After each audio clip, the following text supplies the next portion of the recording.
Please welcome 2024 Democratic National Convention Permanent Chair, Mignon Moore, and Convention Co-Chair, Representative Veronica Escobar.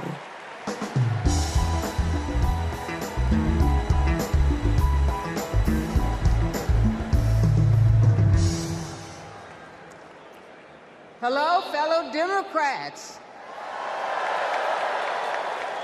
For the final season of the convention, I am more than pleased to pass the gavel to co-chair Representative Veronica Escobar.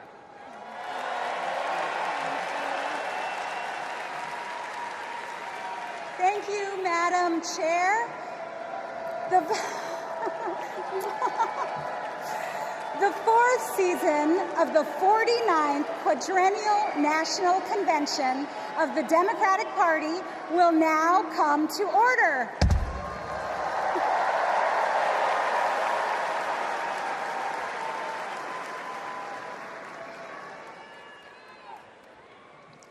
Please stand if you are able for this evening's invocation, offered by American Federation of Government Employees National President, Dr. Everett Kelly, and Imam Muhammad Abdul Alim.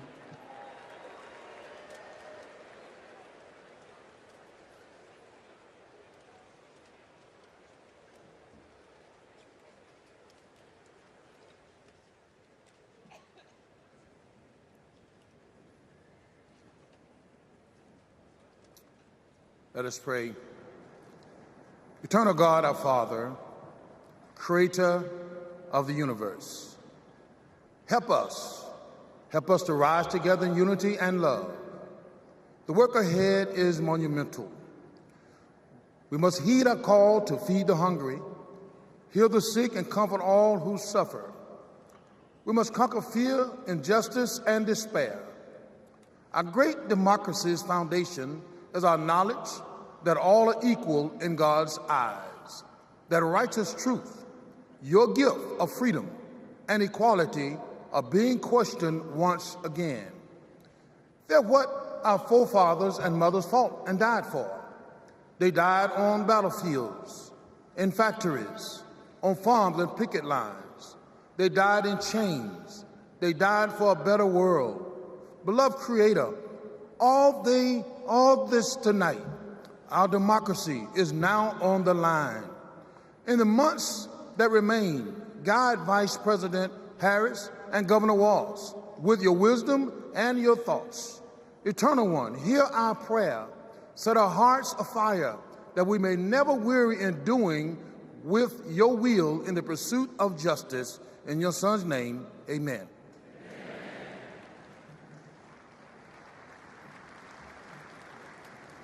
Our merciful benefactor, the Creator Redeemer, who opens the way to us to have a good conscience and life.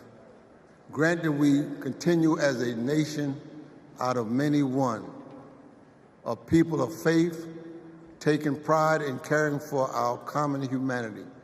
Let us pray that this great nation inspire nations to advance social and economic progress. O God, make us among those who seek justice for all.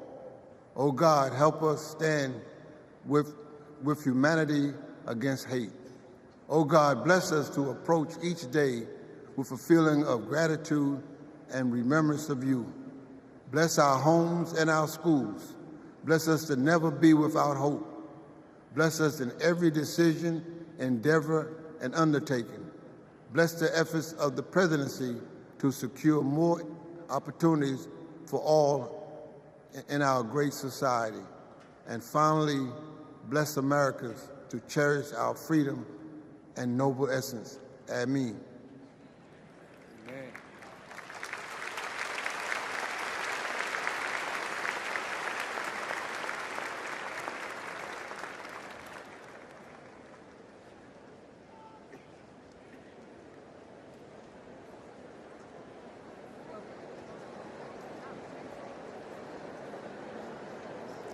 Please remain standing for the presentation of colors by the Illinois State Police Honor Guard.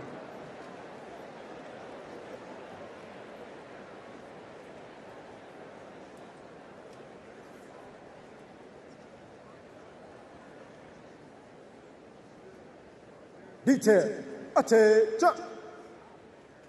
Carry, colors. Forward, march, left, left, left, left, left, left. Colors, color stern.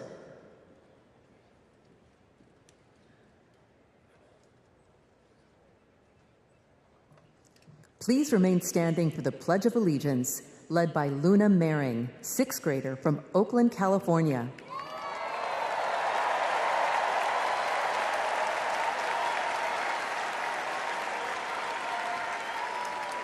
I pledge allegiance to the flag of the United States of America and to the republic for which it stands, one nation, under God, indivisible, with liberty and justice for all.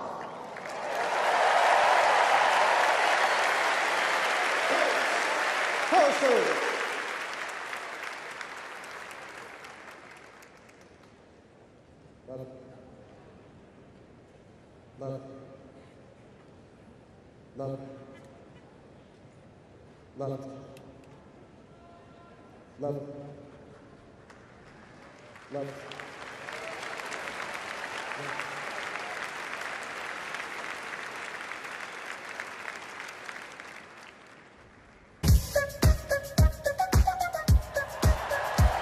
She's a fighter for the American people, committed to our values, our hopes, our dreams, bringing joy back across our nation. It's about damn time. Turn up the music. Turn down the lights. Where did this strength and passion come from in this daughter of middle-class Oakland?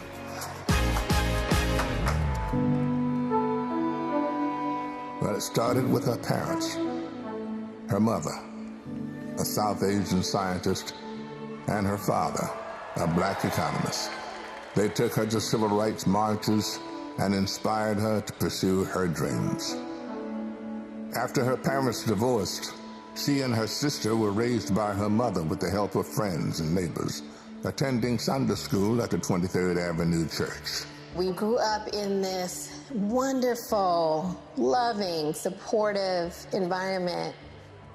My mother was very well aware that she was raising two black girls to be two black women. Her mother saved up for 10 years to buy their first home and shared with Kamala the words and wisdom that remain her North Star to this day. Be a fighter for things that matter, and don't be limited by what has always been.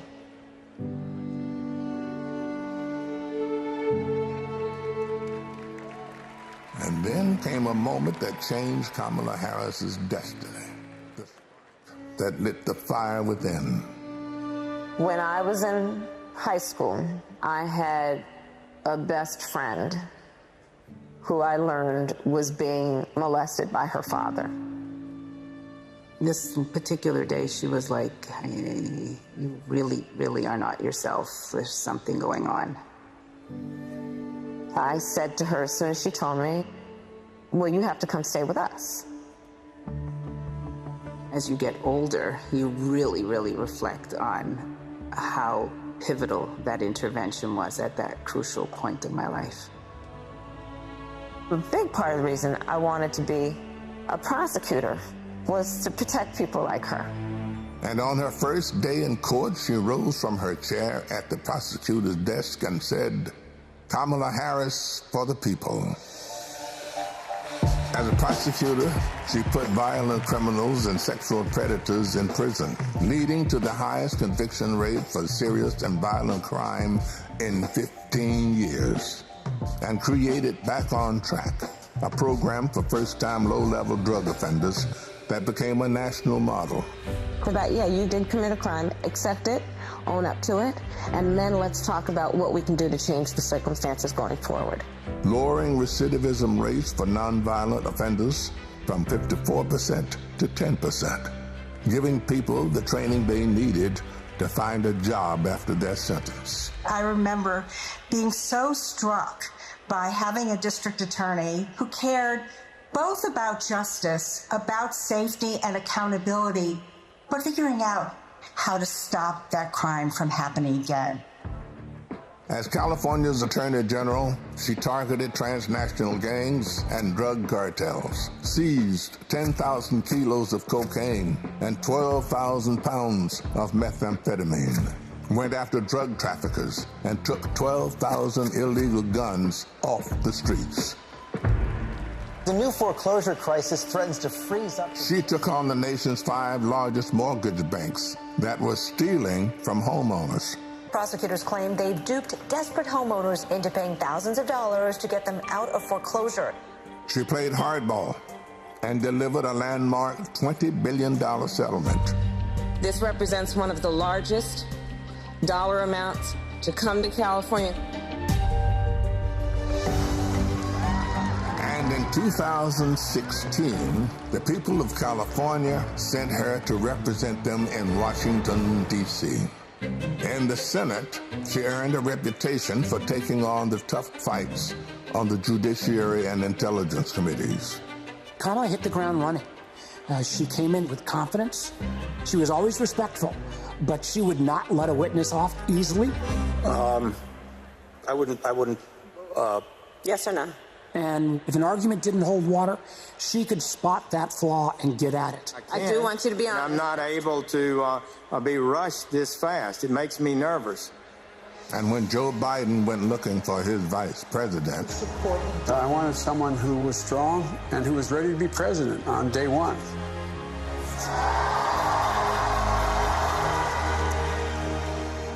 as vice president, she worked to cap insulin costs for seniors at $35, to replace lead pipes and provide clean water for communities, and she helped create 16 million jobs. The Biden-Harris bipartisan infrastructure bill has already created thousands of jobs for our members. That is what the future looks like under a president, Kamala Harris. She fought to reduce the trauma of gun violence that has devastated our nation. How many of you guys as college students had to have a drill during high school or middle school or elementary school where you learned about how you need to hide in a closet or crouch in a corner in the event that there is a mass shooter roaming the hallways of your school? Look at that. Look at that. And she did more than talk the talk. She walked the walk, helping pass the first bipartisan legislation in 30 years to curb gun violence. So one thing I learned about working with Vice President Harris is she always stand on business.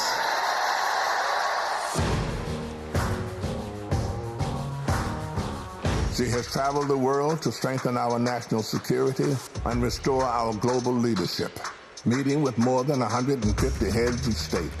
She stood shoulder to shoulder with our allies and stood up to dictators, helping to unite NATO behind Ukraine and impose punishing costs on Russia. She's led the fight for reproductive freedom. We have worked too hard and fought too long to see our daughters grow up in a world with fewer rights than our mothers. The first vice president to visit an abortion clinic, she built a nationwide grassroots movement to ensure that access to abortion, IVF, and birth control will always be protected. In the halls of power, she's a tough prosecutor, an effective policymaker, a powerful leader. And at home, she's the center of her family. I'm not give up. She's the best godmother, auntie. She's honest, she's loving, incredibly reliable. She's one of the most loyal people you'll ever meet. That is why I believe she is so prepared to be our next president. This love she has for her family, being there for all of us. That's how she will lead this country, being there for everyone. She's a proud graduate of Harvard University. Her campaign is a force of nature, generating the excitement we've all been yearning for. A campaign of joy, of love, of care. I am so fundamentally inspired. Kamala Harris will be our next president because you know there's too much on the line to stay on the sidelines. Thank you, Madam Vice President. Thank you for bringing back the joy. Sometimes people will open the door for you and leave it open. Sometimes they won't. And then you need to kick that door down. We are not going back.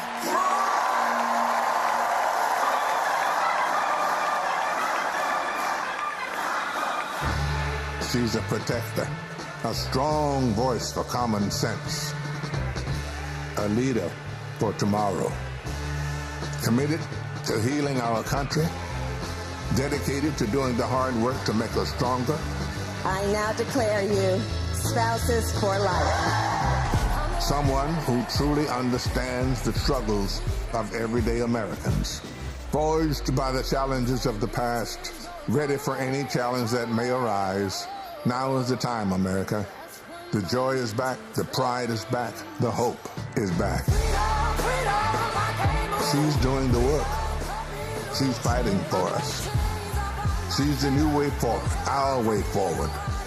She is the next president of the United States of America, Kamala Harris.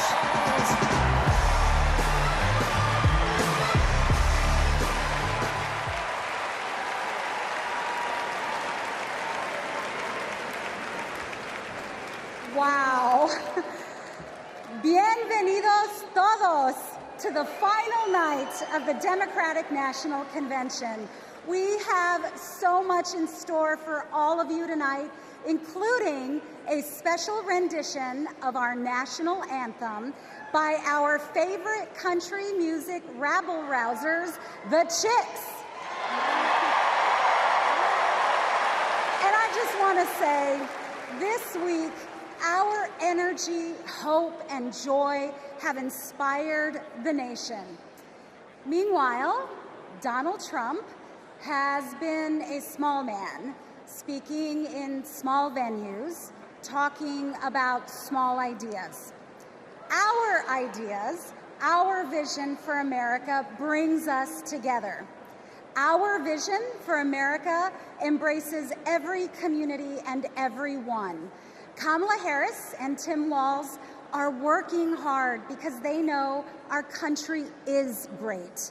They know that we can build a future for all of us, and they're earning our votes by laying out a plan that puts the American dream not just within reach, but so we can fully grasp it. By making sure going to the grocery store doesn't break the bank, that we have control over our bodies, that our kids like my own kids, Christian and Eloisa, have opportunities to lead healthy and happy lives. We'll get to know Kamala a little more, and I promise you, you will not only be more inspired, but also ready to fight for a new way forward. And to keep us pumped for this journey, Chicago's very own DJ Metro. Over to you. Chicago, how's everybody feeling out there today? Welcome to night 4 of the Democratic National Convention. I know you all are having so much fun out there, is that correct? Well, there's only one thing left to do, and that's to make sure that the fun continues right here, right now, the only way that I know how.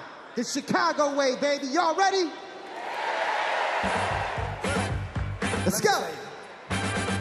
Thank you. You my little boo thing, so I'll give a hoot what you do. Say, girl, I know you're a little too tame. I'll be shooting that shot like too girl. No, tell 'em I'm next. Tell 'em you find a lot of something fresh. No, tell 'em I'm next.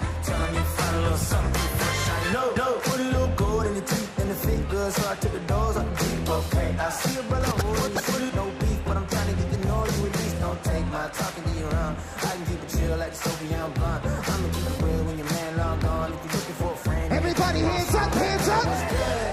What's picture? If you book tonight, that's fiction. I'm outside, no pictures. You want me? Go figure. To the back, to the front. You a 10, baby girl, but I know one. Hey, to the back, one time, to the front. everybody, you a 10, hands girl, up in the air, let's go.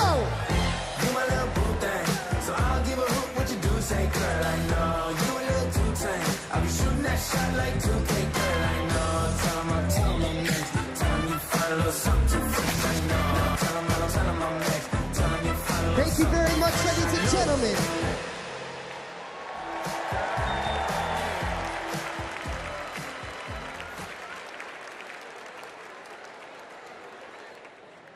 Please welcome National Education Association President Becky Pringle and American Federation of Teachers President Randy Weingarten.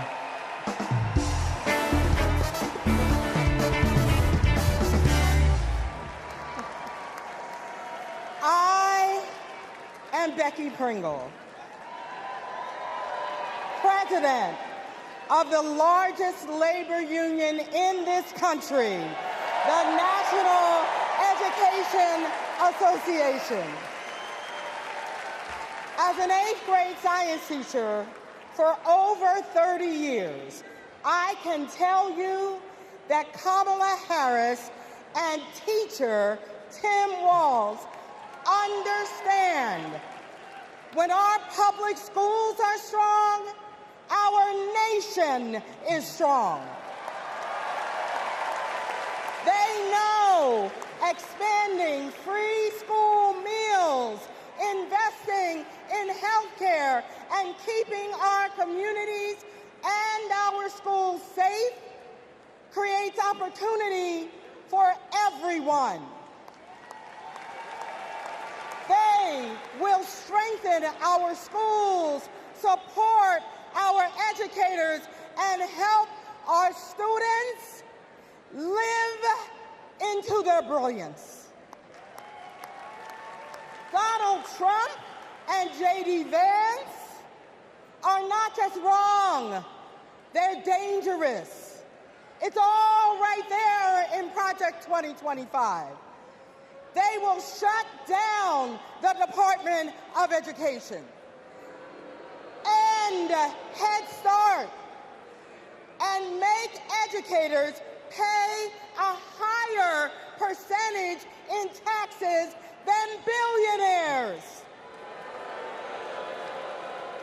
But we are coming together to say, not on our watch. Not on our watch.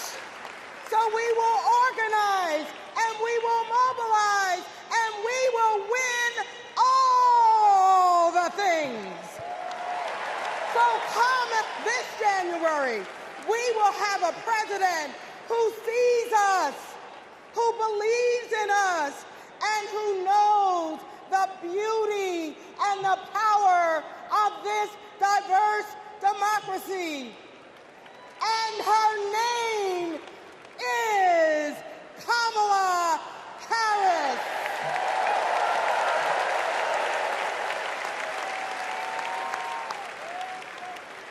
I'm Randy Weingarten, the president of the AFT and a public school teacher. One of my first lessons I taught my students was about the social contract, how both individual freedoms and mutual responsibility are essential in our democracy.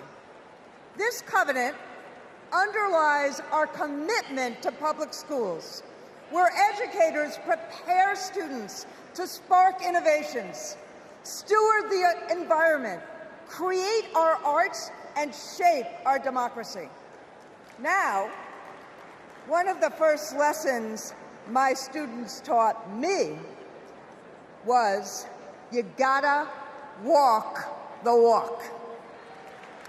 That means Donald Trump and J.D. Vance can't claim they're pro-child while gutting funding for public schools.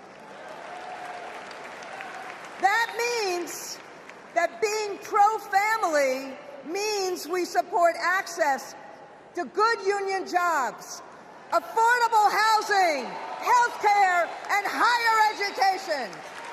That's what Kamala Harris and Tim Walz are fighting for, and we are all in. They've spent their lives making the promise of America real in the classroom and the courtroom.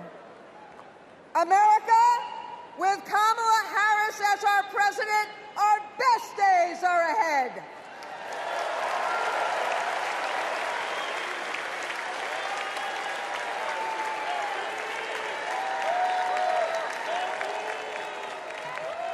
Please welcome California Senator Alex Padilla.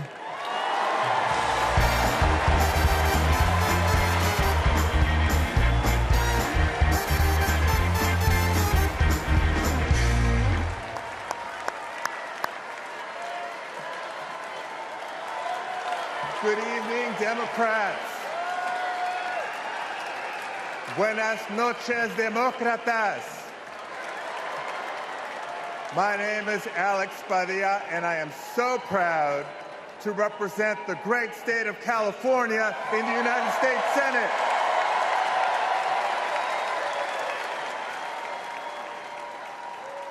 But the titles I'm most proud of are husband to my beautiful wife, Angela, and father to 3 young gentlemen. You know, as a father, when we talk about the future of our country, it's not just hypothetical. For me, it is very real. Every day I go to work in Washington, I think about my kids and the future we're building for their generation. And to show you how Kamala Harris will treat America's kids as president, I'll tell you how she treats mine. Because whenever she sees Roman, Alejandro, and Diego, she greets them with kindness and respect, literally meeting them on their level, to speak to them and to listen.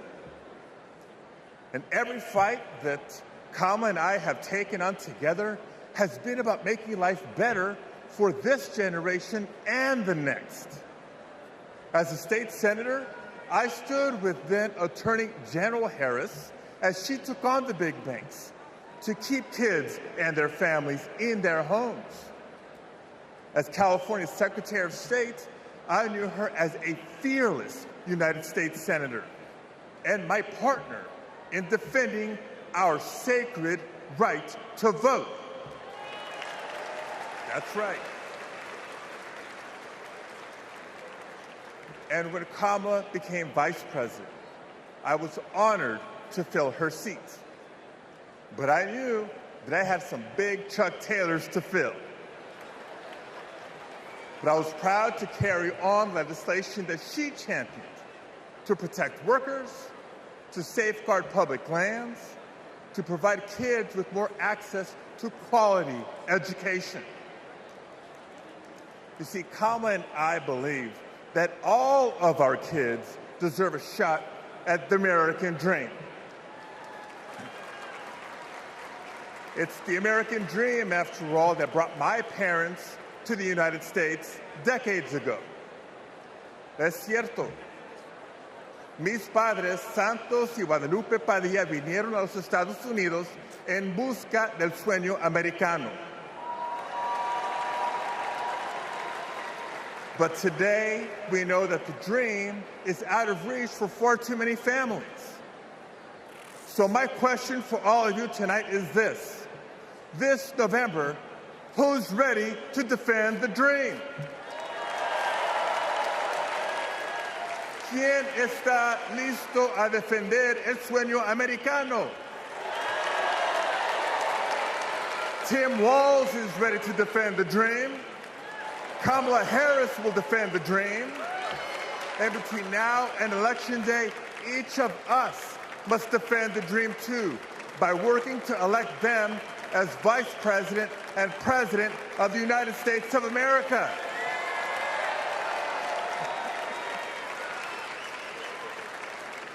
So I want to thank you. May God bless you. Now let's go win this thing.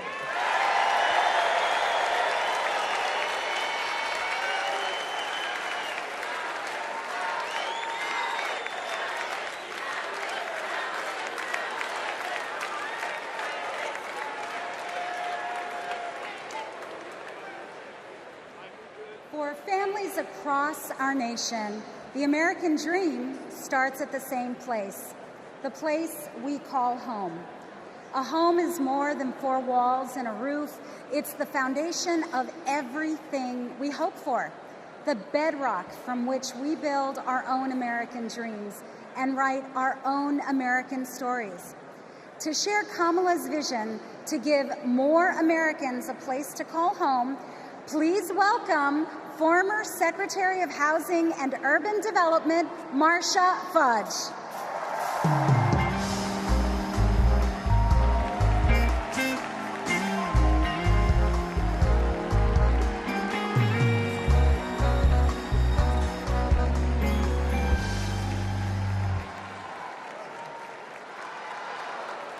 OH.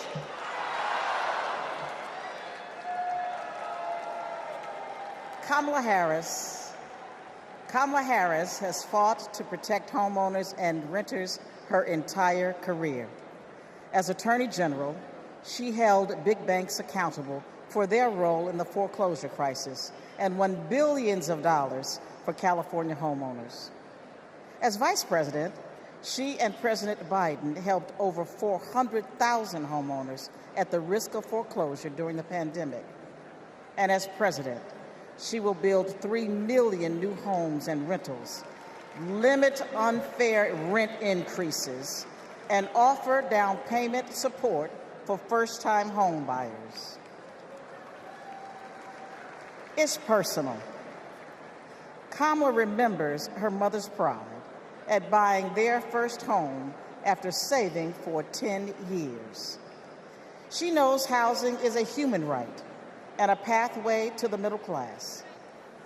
Where you live determines what schools your children go to, what health care you receive, and whether you can get a good job without spending hours commuting.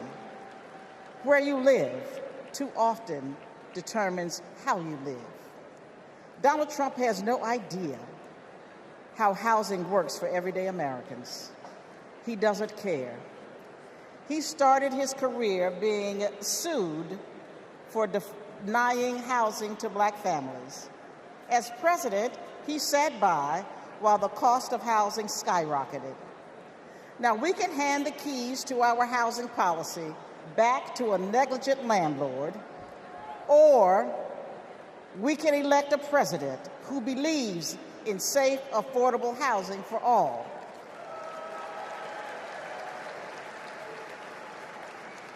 Let's ensure we have an opportunity economy by voting for Kamala Harris. Thank you. Don't know why, but I feel like I'm Matt, and I'm a former Trump voter.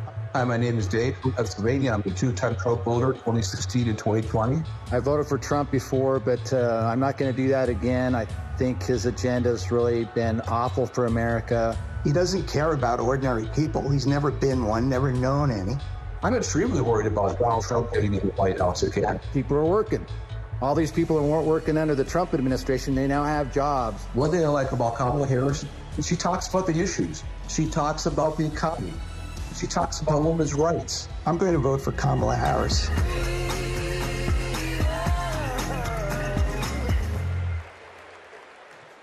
Please welcome California Representative Ted Lieu.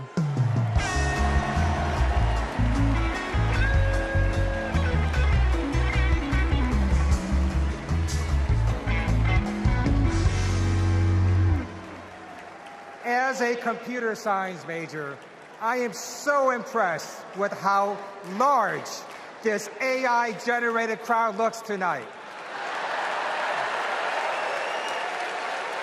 I first got to know Kamala Harris during the Great Recession when I was a California state legislator. Millions of hardworking families were facing foreclosure.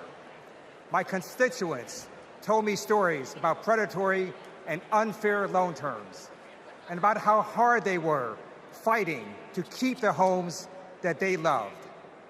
Thankfully, they had someone fighting just as hard for them, Attorney General Kamala Harris. She led an investigation of the mortgage industry to root out fraud. She helped pass the Homeowners Bill of Rights, and she held the big banks accountable, bringing back $20 billion to homeowners. Since those days, I've seen her continue to fight for affordable housing as vice president, and as president, she's going to cut red tape so we can build more houses, help new homeowners afford a down payment, and take on corporations that unfairly hike up rent. Kamala Harris fights for affordable housing because she gets it. You know, when her mom was raising 2 girls, she did what so many parents do: work early hours and work late nights, pay the bills, and put on a brave face so her girls did not know how hard it really was. It shouldn't be this hard in America, and President Kamala Harris will make sure it's not. She'll fight to lower housing costs so that everyone, everywhere, can find a place to call home.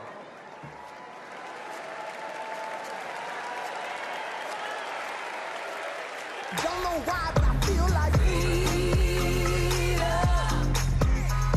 I depend on Medicare and Social Security for survival. I'm a recipient of Social Security benefits. I worry about Social Security and Medicare. If we don't protect it through Kamala Harris, that Trump is going to take that money.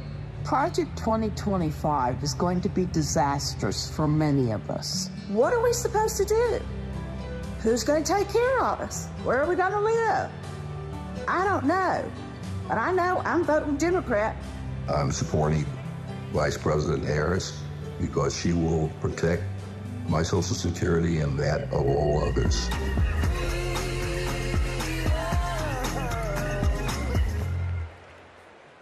Please welcome Wisconsin Senator Tammy Baldwin.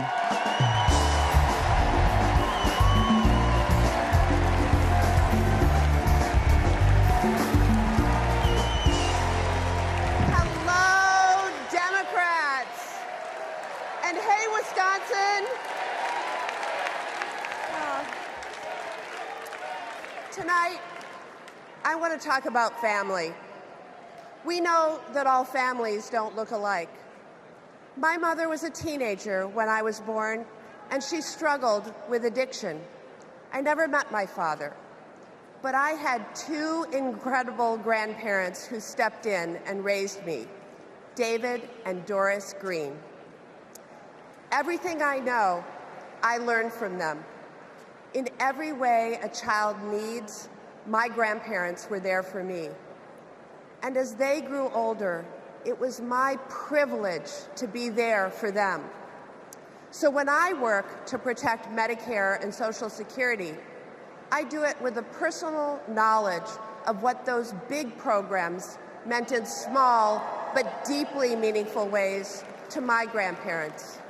And I know what they mean for your parents and grandparents. But let's be clear. That is all at risk today. Donald Trump was asked what he would do about Social Security and Medicare, and he said, and I quote, "There's a lot you can do in terms of cutting." Cutting?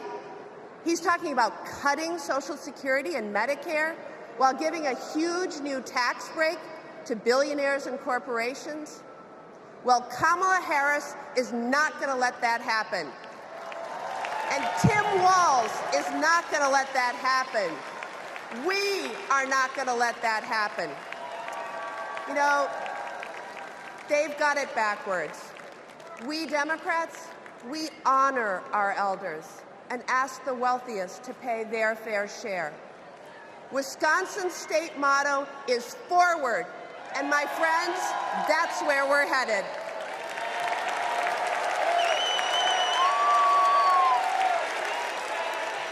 Please welcome Massachusetts Representative Catherine Clark.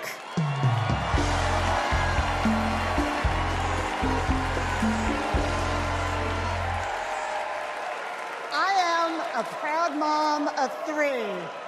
And when my kids were young, I sat down with my husband to go over our bills.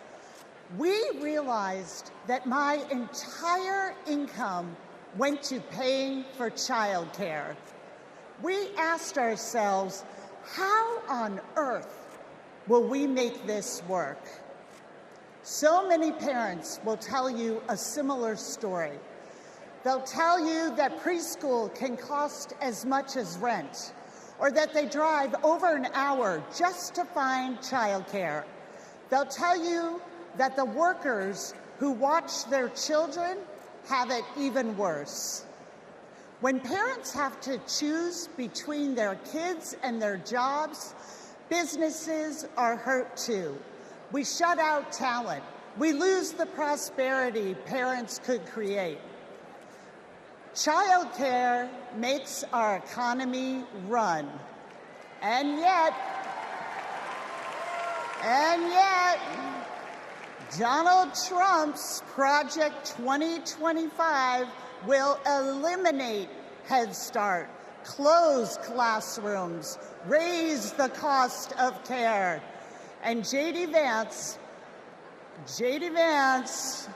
says affordable childcare is class war against normal people. You know what normal people want? A president who understands this shouldn't be so damn hard. That's Kamala Harris.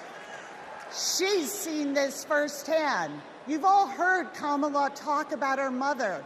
She was both a brilliant scientist and a devoted mom. She had to fight to make it all work, to raise her daughters, to pay the bills, to keep the career she loved. Kamala and Tim know that when everyone can find and afford childcare, our kids and our communities will thrive. Our middle class will grow. So let's put childcare at the top of the agenda. Let's build a future worthy of our children. Let's elect Kamala Harris and Tim Walz.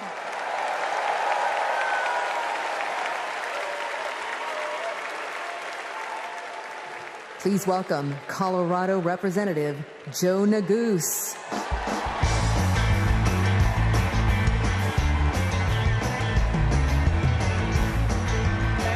Thank you. Good evening, Chicago. My name is Joe Neguse, and I represent the great state of Colorado in the U.S. Congress. My parents immigrated here from a place torn apart by war. They worked hard every day, made tremendous sacrifices, and taught me to never take for granted the educational opportunities that we have in this incredible country.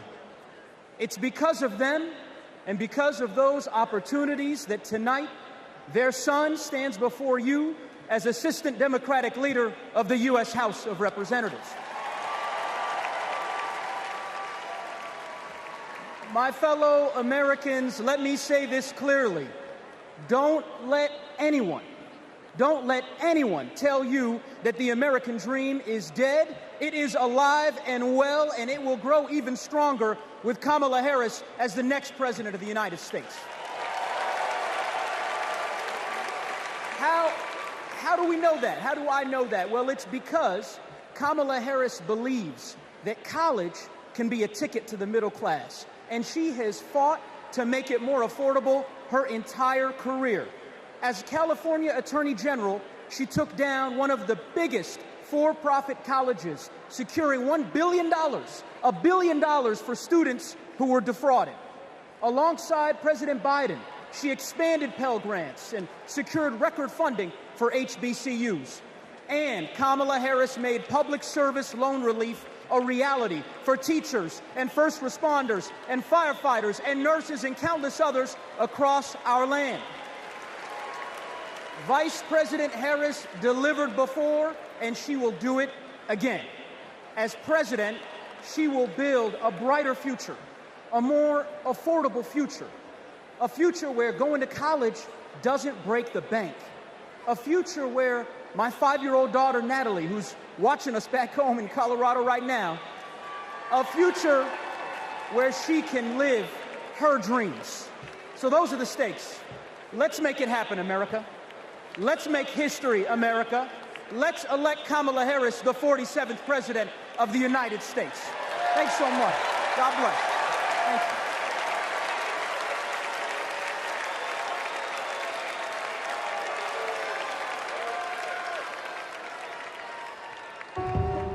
I basically worked in public service my entire adulthood, over 27 years. Seeing my mom work in the public service sector, it was actually inspiring me, and I'm like, she gives more to the community than she is for her own self. As a single mother, I knew I wanted my daughters to have a better life than I did. So I said, you know, going to school will help me. I would see her move like the bills to the side, but I know she was mounting. I know she was drowning in student loan debt. Then eventually my loans got to $800 a month. I paid it. I did what I was supposed to do. But I was like, oh my God, I'm gonna be in debt until the day I die. When the Biden-Harris administration first announced the public service loan forgiveness, and I'm rushing to my mom, like, apply for this, apply for this. I'm sitting at my desk, opening up my mail. It says, thank you, Kelly, for public service. Your loans now have been forgiven. Took a deep breath, and I screamed. I had to pinch myself. I had to see if this was really happening. Seeing my mom finish her higher education was life-changing. I don't think anything can ever stop me from my goals, because I saw her do it as a single parent with twin girls, with life pushing her down so many ways, but she continued to rise up. She has been the force, the motivation for me to want to continue to work in the public service agency. With this loan forgiveness, I can plan for my future. I was able to purchase my very first home. It creates great opportunity for my daughters. It creates stability. Thank you, Vice President Harris and the entire administration. I just want to thank you again and again and again. Thank you so much.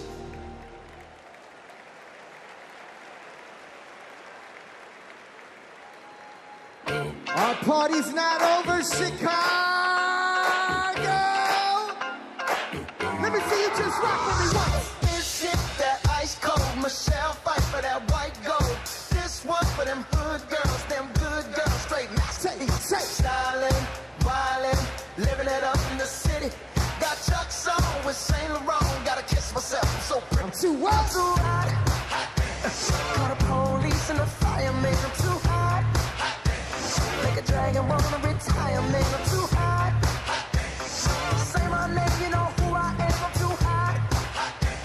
And my band bout that. Everybody just clap. Girls hit you, hallelujah. Girls hit you, hallelujah. Girls hit you, hallelujah. Cause Uptown Funk don't give it to you. Cause Uptown Funk don't give it to you. All right, Chicago, let me see you just. Let me see you just. Don't believe it, just rock. Come on.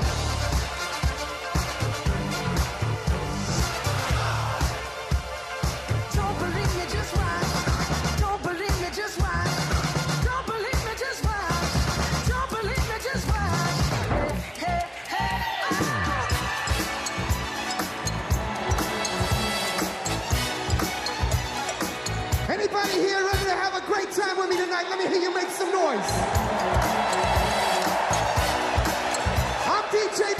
from Chicago. Let's go.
I'll be back for more later.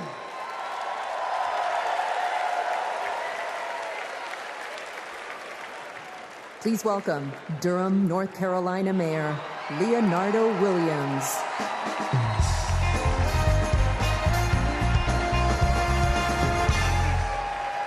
Hailing from the Tar Heel State, home of Duke University and North Carolina Central University, I am Mayor Leonardo Williams from Durham, North Carolina. You know, several years ago, my wife Zweli and I started cooking for our community. We drove to schools, doctors' offices, just to give out a few samples. And eventually our friends asked, "Where's the restaurant, y'all?" But you know, it takes capital. It takes capital to chase a dream. And during the Trump administration, they did not make it easy. Not for folks like us.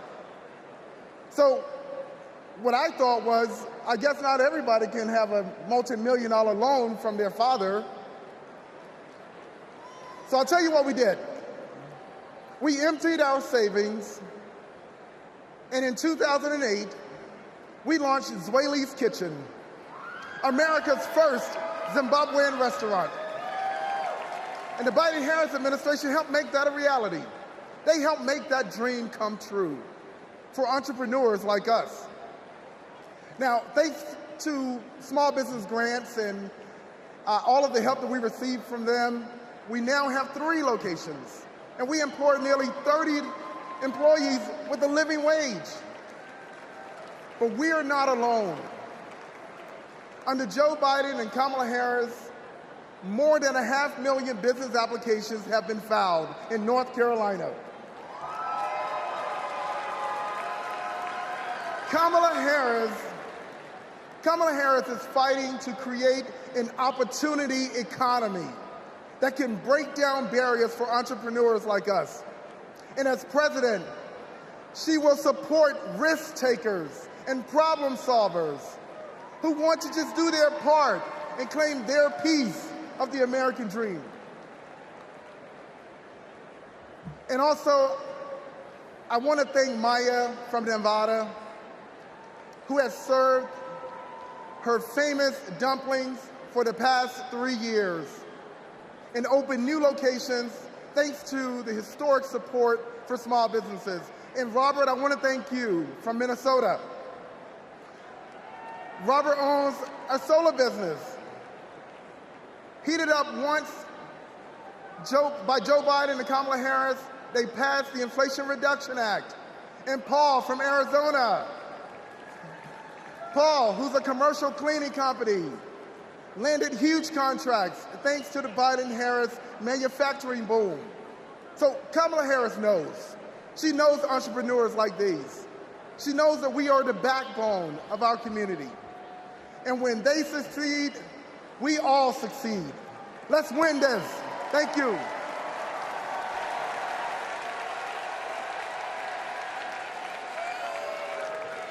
Please welcome Illinois Representative Raja Krishnamurthy.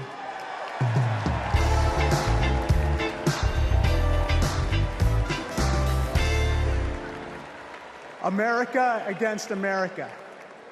It's the title of a book by one of China's highest-ranking leaders, and it's how they think they'll win.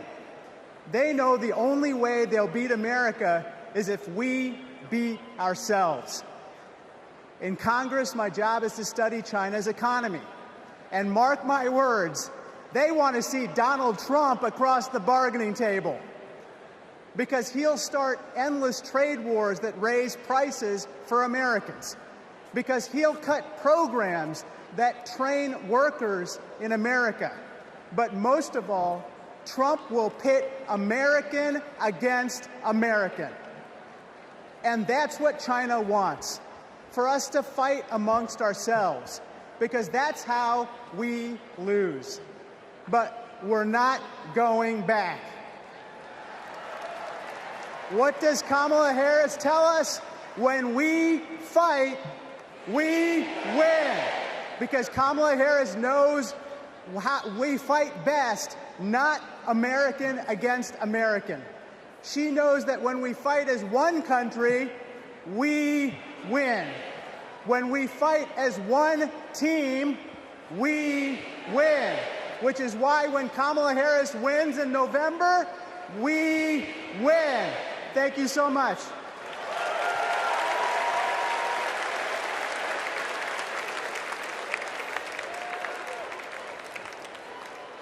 We believe in a future where every person has the opportunity to build a business, to own a home, to build intergenerational wealth, a future with affordable health care, affordable child care, paid leave, and all of this is to say, building up the middle class will be a defining goal of my presidency.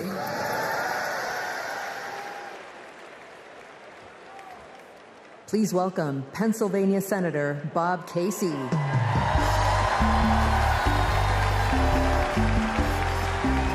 Pennsylvania.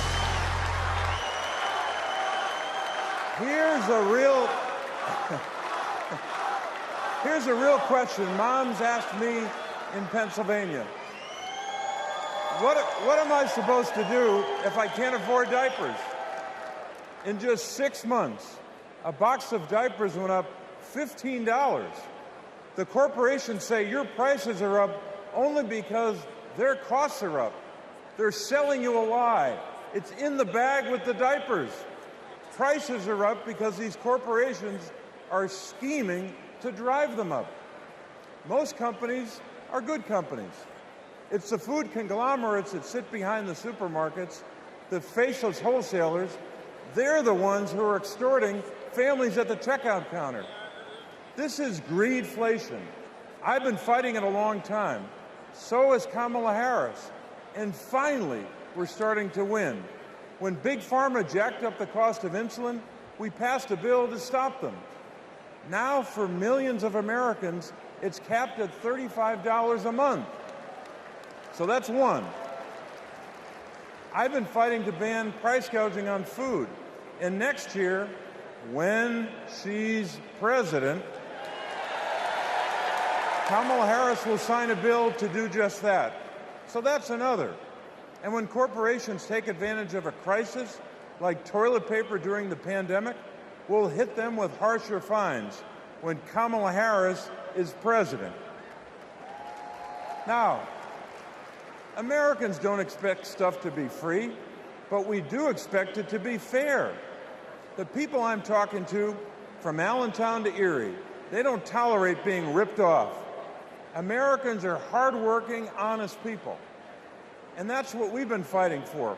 We're fighting for honesty. I'm fighting for it. Kamala Harris is fighting for it. Will you fight for it?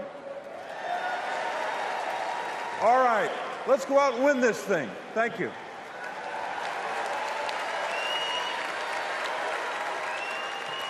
Please welcome Massachusetts Senator Elizabeth Warren.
Best about Kamala Harris.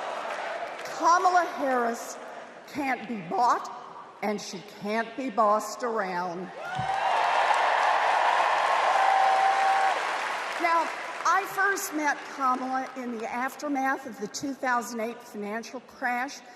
The banks had flat out broken laws, cheated people, and stolen homes. Millions of Americans had lost their jobs, their savings, their homes. Now, I was setting up the Consumer Financial Protection Bureau. Go CFPB!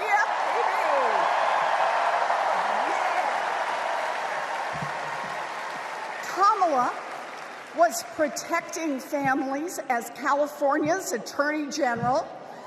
You bet.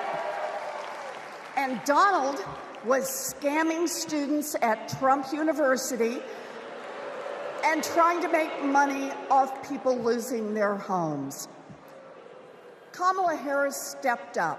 She enforced the law, she fought the giant banks, and she delivered billions of dollars of help for families.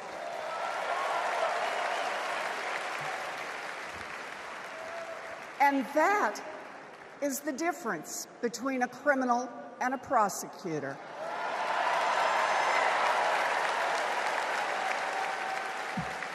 You know what else I love about Kamala?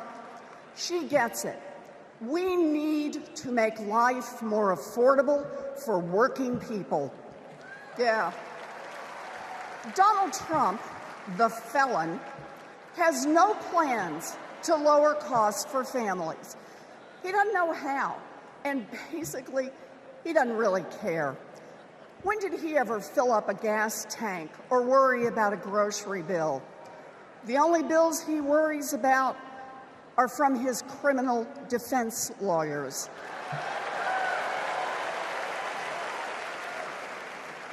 But Kamala, she cares deep down. And she will take on the giant corporations that are squeezing American families. In fact, it's something she's done before. During the California wildfires, she went after the price gougers. During the pandemic, we worked together in the Senate to stop price gouging. And as president, she will lower costs for your family. She'll take on the Wall Street firms that buy up millions of houses and apartments and then jack up the rent. She'll take on drug companies that charge an arm and a leg for prescriptions. She'll take on corporate monopolies that rip off consumers and billionaires who don't pay taxes.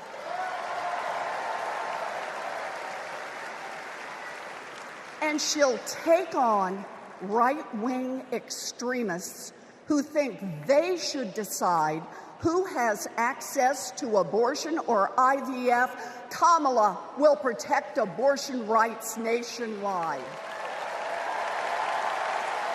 Yeah. And there it is. Groceries, gas, housing, healthcare, taxes, abortion. Trust Donald Trump and JD Vance to look out for your family? Shoot, I wouldn't let those guys, I wouldn't trust them to move my couch.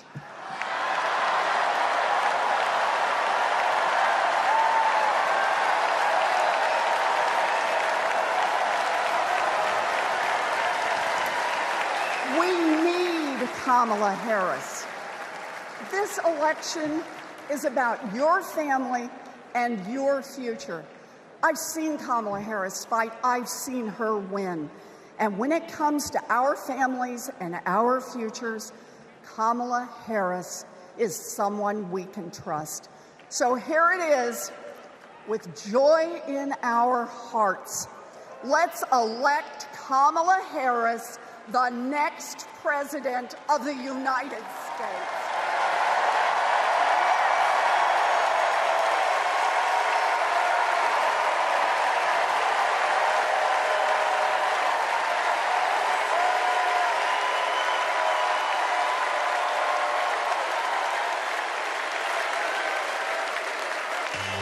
Our party is nowhere near over, Chicago! We're gonna do this real big because we got a good feeling about this presidency. Now let me see your hands up one time. I got a feeling that tonight's gonna be a good night. That tonight's gonna be a good night. That tonight's gonna be a good night. That tonight's gonna be a good night. That tonight's gonna be I want to see everybody losing their mind. 1, 2, now everybody push. Tonight's the night. Let's live it up. I got my money. Let's spin it up. Go out and smash it. Like, oh my God. Jump out that sofa. Let's kick it up. I know that we'll have a ball. If we get down and go out and just lose it all. I feel stressed out. I wanna let it go. Let's go way out, face out, and losing our control. Fill up my cup. Now go talk. Look at her dancing. Just take it up, up, up, up, up, up, up, up, up. Let me hear you shut down. Come on. Because in this nation, we're all one big family. Let me see.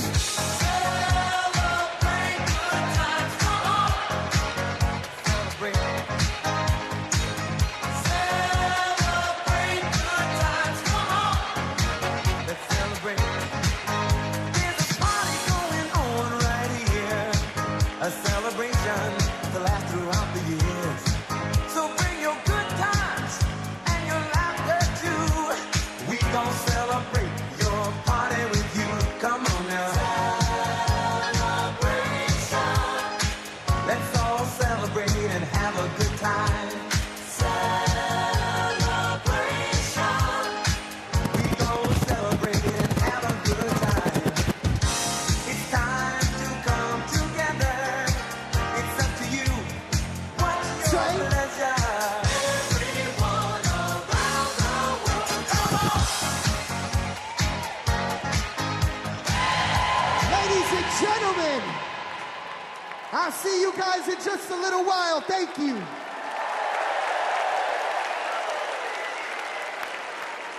Woo! We've got ourselves a party in here, Chicago. All right, Democrats, we know that a secure future depends on strong global leadership. As Vice President, Kamala Harris has been tested on the world stage. She's faced down threats, stood shoulder to shoulder with our allies, and engaged in the serious work of safeguarding America's security. Please welcome to the stage an Army Ranger, my colleague, Congressman Jason Crow.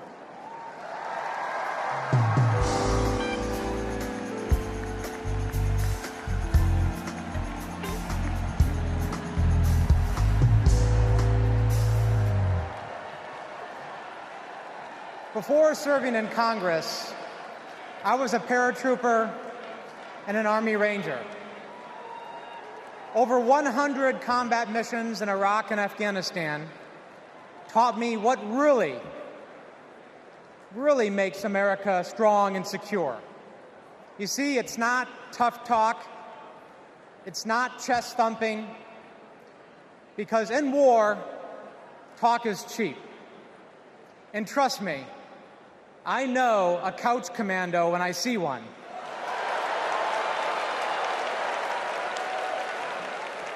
Real strength and security come from our people, from our allies. Donald Trump's Project 2025 would abandon our troops, abandon our veterans, our allies, and our principles. In Chapter 4, Trump plans to do Putin's bidding by abandoning Ukraine and walking away from our NATO allies. In Chapters 2 and 3, he plans to fire our national security and military professionals and then replace them with MAGA loyalists. But I refuse to let Trump's golf buddies decide when and how our friends are sent to war. When we join the military, we raise our right hand and we take the oath. We know that it comes with sacrifice, but we also know that it comes with a promise that America will have our back. Trump will break that promise. In fact, in Chapter 20 of Project 2025, he plans to slash veterans' benefits and then privatize VA health care. As a paratrooper, we learned that the leader of the unit jumps first, and then the others follow. Leaders always go first. But Trump, he would push your son or daughter out of the plane and then abandon them when they come home. Our troops deserve a commander-in-chief who will always have their back. That leader is Kamala Harris. And together, we will make Kamala Harris our next commander-in-chief.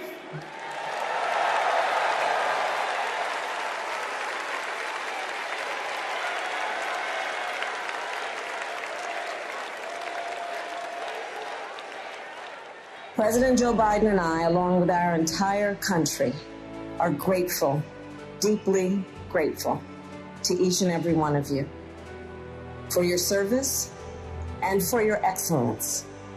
The United States military, without any question, is the strongest and best fighting force the world has ever seen. And that is because of you, each one of you. Please welcome Michigan Representative Alyssa Slotkin.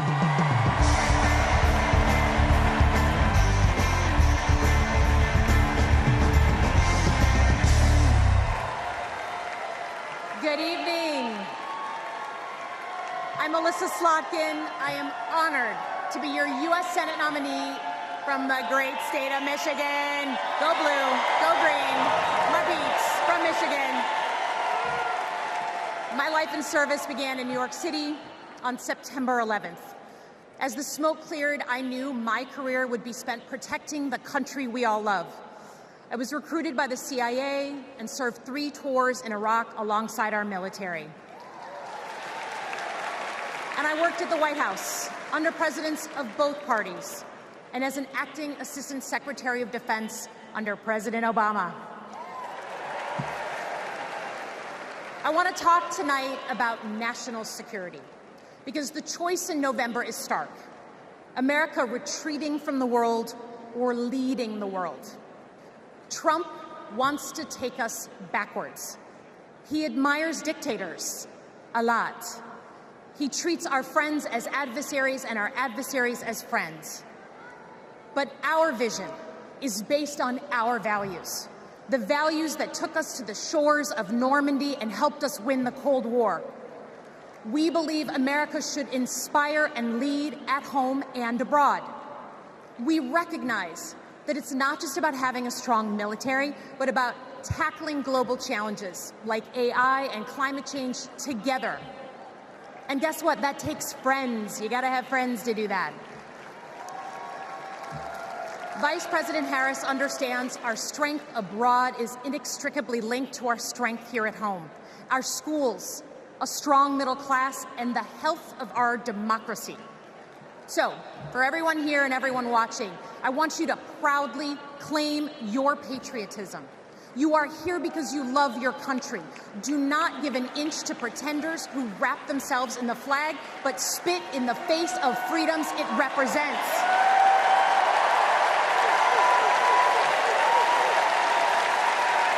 This November, let's elect a president who will lean forward to embrace the future. Because America doesn't follow. We do not retreat. We are the damn United States of America. We lead.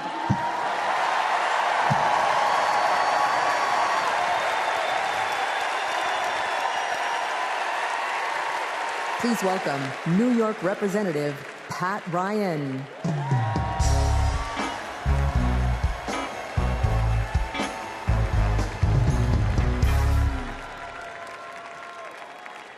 Among the Americans I proudly represent in Congress are the 4,400 cadets at West Point, my alma mater. Last year, I welcomed Vice President Harris when she delivered the commencement address. I watched as she shook the hand of every single cadet. That's the thing about West Point. The day you take the oath to defend our country, you get to look the person in the eye who may one day, God forbid, send you to war and take their measure. And every time, Kamala Harris looked back with respect, with reverence. That day, I saw our next Commander-in-Chief. At West Point, you learn the honor code. A cadet will not lie, cheat, steal, or tolerate those who do. Well, there's a candidate who has violated every word in that code.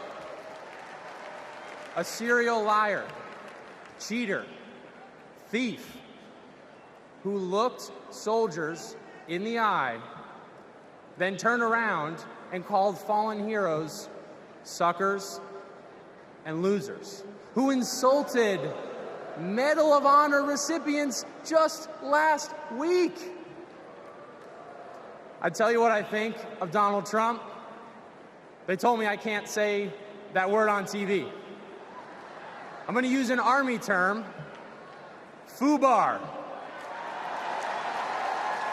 If you don't know FUBAR, Google it. These last few weeks have felt like a new day in America, when we are waking up, rising up as patriots to demand our next president be someone who not only treats our veterans with respect, but everyone with respect, with dignity, with decency, with the truth. Someone like Kamala Harris, our next Commander-in-Chief.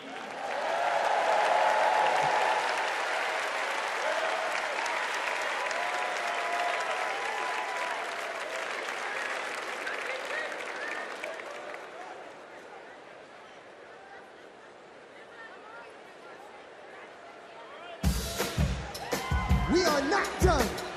I'm trying to tell you guys that I want to see you up off your seats, dancing and moving around. Get excited with me and say, I say I'm too late. Got nothing in my brain. That's what people say. That's what people say. I go on too many dates, but I can't make them stay. At least that's what people say. That's what people say. But I keep cruising. Can't stop, won't stop moving. It's like I got this music in my mind singing it's gonna be alright. 'Cause the players gonna play, play, play, play, play. And the haters gonna hate, hate, hate, hate, hate, baby. I'm just gonna shake, shake, shake, shake, shake. Shake it off, shake it off. Breakers gonna break, break, break, break, break. And the fakers gonna fake, fake, fake, fake, fake, baby. I'm just gonna shake, shake, shake, shake, shake. Shake it off, shake it off. hold on. Come and move that in my direction. Thankful for that. Representando para mi latino aquí conmigo esta noche. Oh, you are my sunrise on the darkest day. Got me feeling some kind of way. Make me wanna savor every moment slowly, slowly. Despacito. Quiero respirar tu cuello despacito. Deja que te diga cosas al oído. Para que te acuerdes si no estás conmigo. Despacito. Quiero desnudarte a besos despacito. Firmo las paredes de tu laberinto. Y hacer de tu cuerpo todo un manuscrito. Quiero ver bailar tu pelo, quiero ser tu ritmo. Que le enseñes a mi boca tus lugares favoritos. Ladies and gentlemen, one more time, I'm DJ Metro and I'll be back.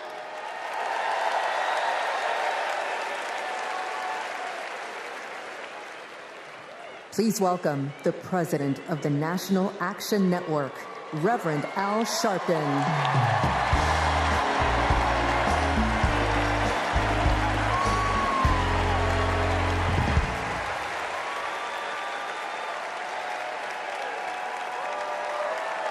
Thank you. Thank you. Thank you. Good evening. I stand before you as the president of National Action Network.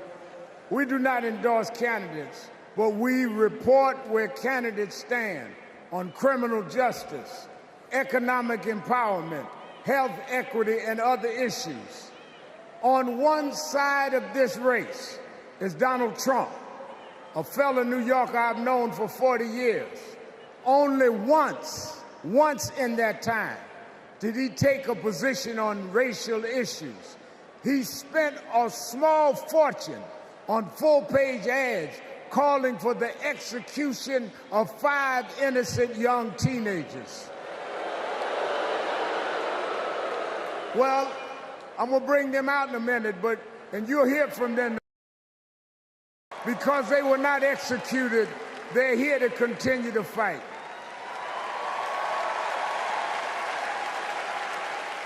But it was there that I saw Trump love to fan racial flames. On the other side is a woman that I've walked with in Selma, Alabama to commemorate the 59th anniversary of Bloody Sunday. Kamala Harris spoke to me that day about unity and passing bills. All I ever heard from Donald Trump was how he can get an advantage. I see one candidate who wants to protect the right to vote while the other has tried to cook up 11,000 votes in Georgia. I see a candidate who, with Joe Biden, brought leaders to the White House to confront violent hatred, running against a man who said neo-Nazis in Charlottesville were fine people. I see a candidate who has sought to reform and uphold the law, and a man who wrongly assumes his mugshot appeals to black Americans. I worked with Kamala Harris. In every job she's had, she has consistently committed to making government work for those of us who've been disadvantaged. All Donald Trump has been consistent about is making himself richer and sowing division to get that done. This man sat right here in Chicago a few weeks ago, refusing to apologize for claims that migrants were taking black jobs. Well, in November, we're going to show him when blacks do their job.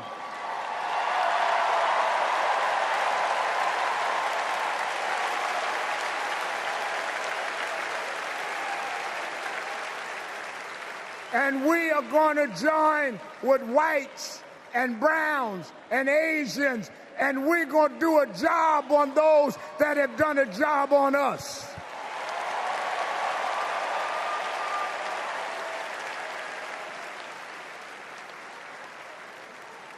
Tonight, we are going to realize Shirley Chisholm's dream.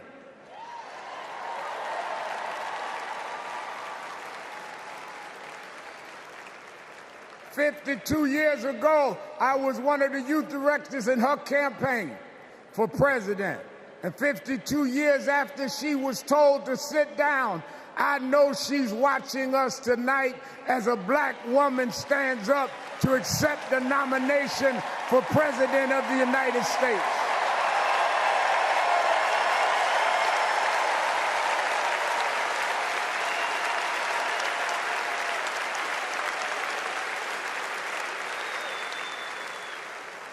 We have fought too hard for women to be told to get out of the kitchen. We are now on our way to the Oval Office. We won't go back.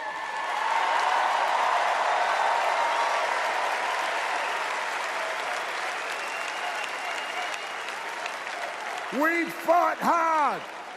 We fought hard for LGBTQ loved ones to get out the closet. We won't go back.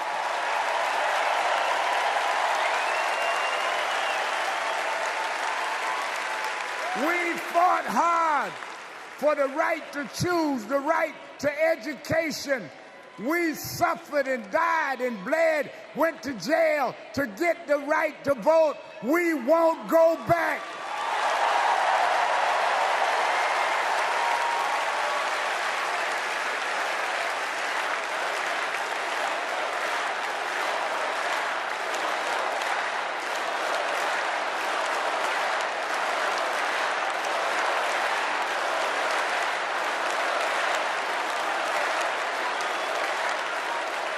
So we must be committed, no matter how the Supreme Court tries to roll back on civil rights, no matter what the amount of money they have. We are here because others fought and suffered for us, and we vowed tonight we won't go back.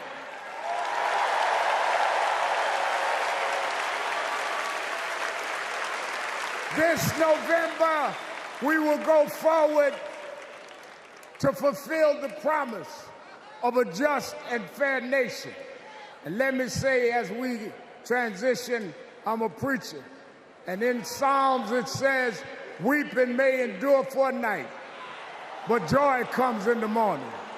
We've endured January 6th. We've endured conspiracy theories. We've endured lies and areas of darkness, but if we stay together, black, white, Latina, Asian, Indian American, if we stay together, joy, joy, joy, joy coming in the morning.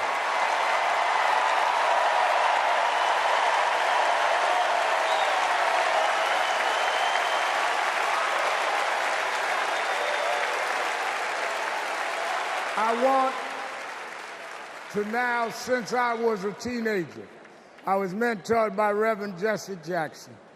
And Reverend Jackson taught us to fight for what's right. And now I want to bring out some young men that I fought for. I referred to them then, they were known as the Central Park Five. Now they're the Exonerated Five.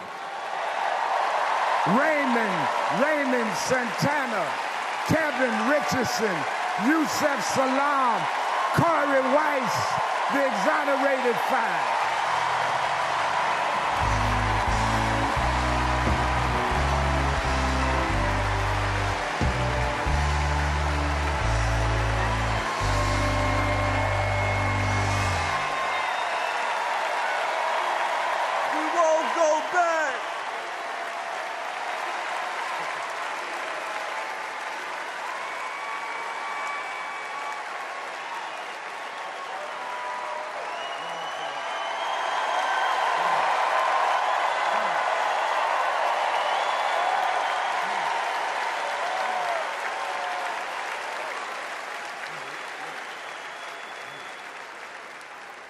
Good evening, people. My name is Corey Walz. 35 years ago, my friends and I were in prison for a crime we did not commit. Our youth was stolen from us. Every day, as we walked into courtroom, people screamed at us, threatened us because of Donald Trump. He spent $85,000 on a full-page ad in the New York Times, calling for our execution.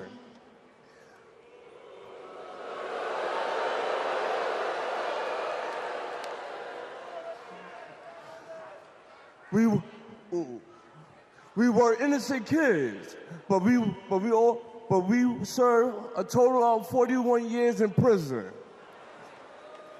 Reverend Al Sharpton stood with us. Now, I'm proud to stand with him today.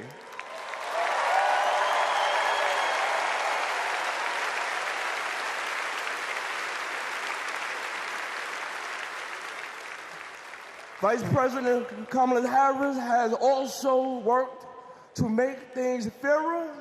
I know she will do the same as president. Now prove that message.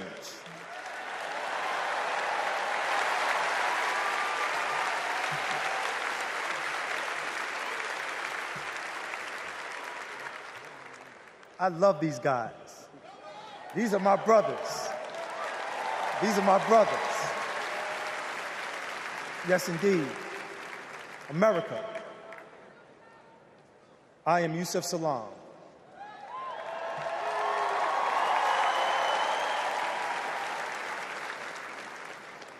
A New York City councilman representing my hometown of Harlem. That's right.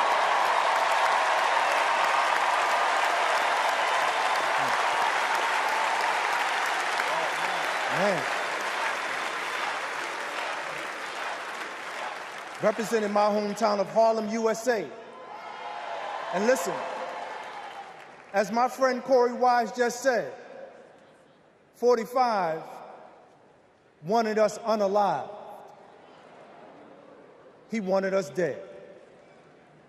Today we are exonerated because the actual perpetrator confessed and DNA proved it.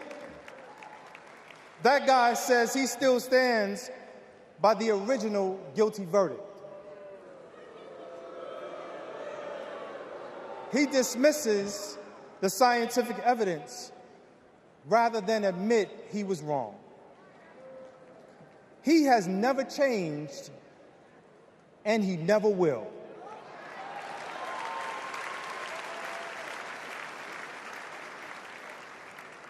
That man thinks that hate is the animating force in America. It is not. We have the constitutional right to vote. In fact, it is a human right. So let us use it. I want you to walk with us. I want you to march with us. I want you to vote with us.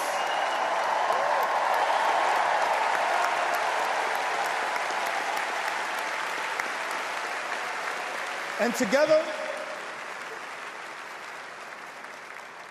and let me tell you, this is going to be so beautiful. And together, on November 5th, we will usher in Kamala Harris and Tim Walz into the White House.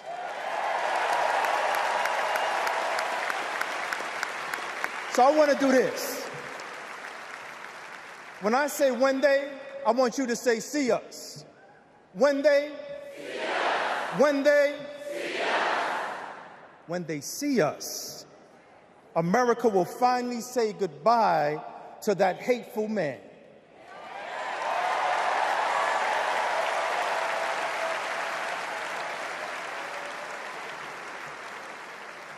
We will say what I have said after 7 long years of wrongful incarceration. Free at last. Free at last. Free at last. Thank God Almighty, we are free at last. God bless you, and God bless the United States of America.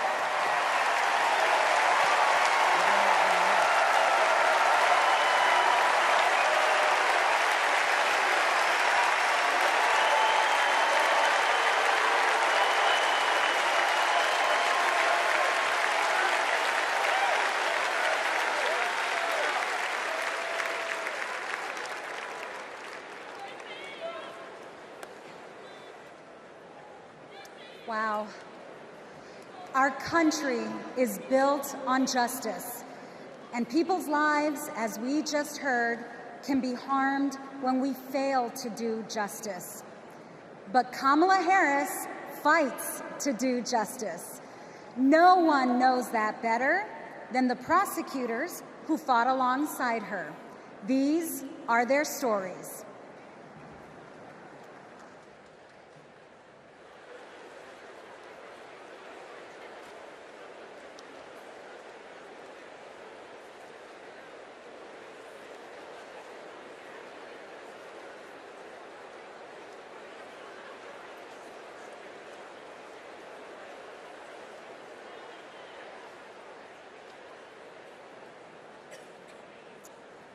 I'm Amy Resner.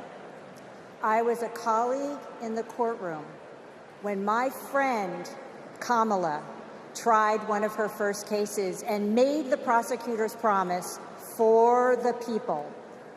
For Kamala, practicing law was always about protecting the vulnerable and giving the victims a voice. Women who were sexually assaulted, children who were mistreated and sexually abused. She helped them navigate their nightmares and demand justice for their injuries. And she did it all with grit and grace, intelligence and heart. She was a remarkable prosecutor, and she will be a remarkable president. Survivors of sexual assault struggle to be heard over the cacophony of voices demeaning, discrediting, and vilifying them. When powerful offenders are allowed to manipulate public opinion by attacking their victims' credibility, all victims suffer. Those words are from the 2021 amicus brief filed by RAINN, the nation's largest anti-sexual violence organization, in the case of E. Jean Carroll versus Donald J. Trump. As a legislator and lifelong advocate against sexual violence, I urge all of us to stand together to support survivors, believe them, and hold perpetrators accountable.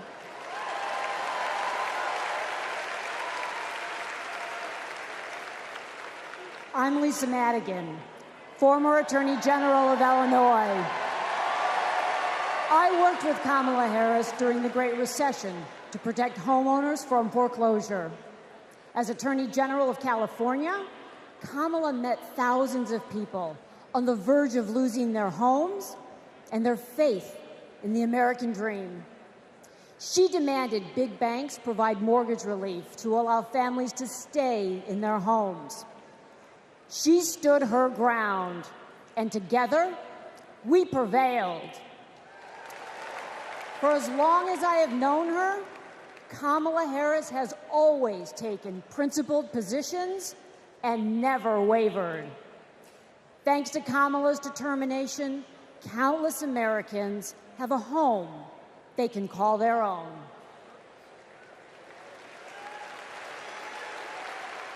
And I'm Mark Morial, civil rights leader and former mayor of New Orleans. In the 1970s, Donald Trump was sued for refusing to rent his apartments to African Americans. His employees were told, put those applications in a drawer and leave them there. It was straight up housing discrimination. It was racism, and civil rights advocacy put an end to it. Kamala Harris has a plan to build more housing, keep rent prices fair, and help more people own homes. Donald Trump, you denied black people the American dream, and Kamala Harris is creating a future where every family, yes, every family has a place to call home. I'm Nathan Horns.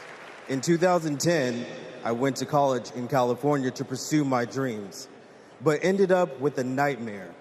Corinthian Colleges was a predatory for-profit chain. They defrauded more than 500,000 students and burdened us with loans we could never repay. Then, Kamala Harris stepped in. As Attorney General of California, she stuck up for students. She prosecuted Corinthian, and as Vice President, she stuck with us. As we fought and we organized for debt relief, the Biden-Harris administration came in, canceled all Corinthian student debt, and gave us back our futures. My name is Tristan Snell, and I prosecuted Trump University.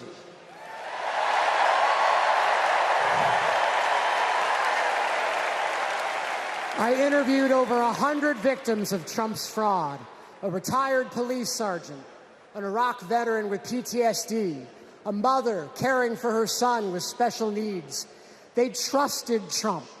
They believed that he would teach them his secrets and make their American dreams come true. But all they got was credit card debt and a fake diploma. Some lost their life savings, some lost their homes. Donald Trump ripped off his biggest fans and made $5 million in profit. Kamala Harris fought scammers like him, and as president, she will continue to fight for you, for us, for the people.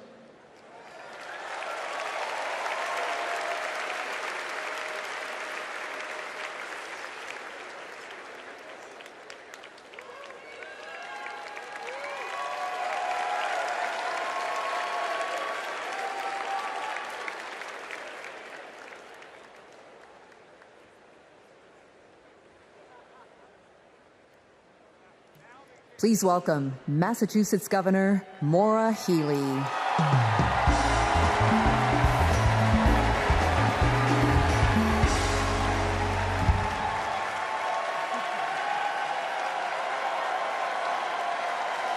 For the people. Those three words define the role of a prosecutor. To serve not only our clients in the courtroom, but our community and our country. To give people a sense of security and safeguard the principles that hold our nation together. To stand up to abusers and bullies, and stand up for the voiceless and the vulnerable. In other words, exactly what Kamala Harris has done her whole life. When she was DA, mothers of children who'd been murdered, whose cases had gone cold, would come to her office saying, "I'll only speak to Kamala," because they knew she would listen, because they knew she would help them find justice. And she did. That's the Kamala Harris I know. A few weeks ago in Massachusetts, I watched a little girl meet the vice president. Her eyes were so wide, as open as the future. Kamala asked her about the summer, her basketball camp, and what position she likes to play. The little girl said to her, anything but defense. Kamala put her hand on her shoulder and replied, me too. I love offense. That's what it means to be for the people. Kamala Harris fights for all Americans. She stays on offense and she wins. And I know that she'll fight with the same passion, the same determination as President of the United States. I can't wait to see her prosecute the case against Donald Trump on the debate stage in September. We face a stark choice in this election: a felon and con man or a dedicated prosecutor. The contrast between Donald Trump and Kamala Harris is clear. He obstructs justice. She upholds it. He swindles people. She serves them. He thinks he's above the law. She actually understands the law.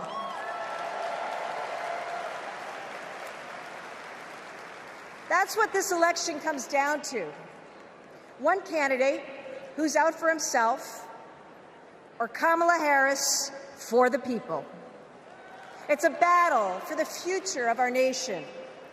And tonight, we will prove beyond a reasonable doubt that Kamala Harris should be, she must be, the next President of the United States. Thank you.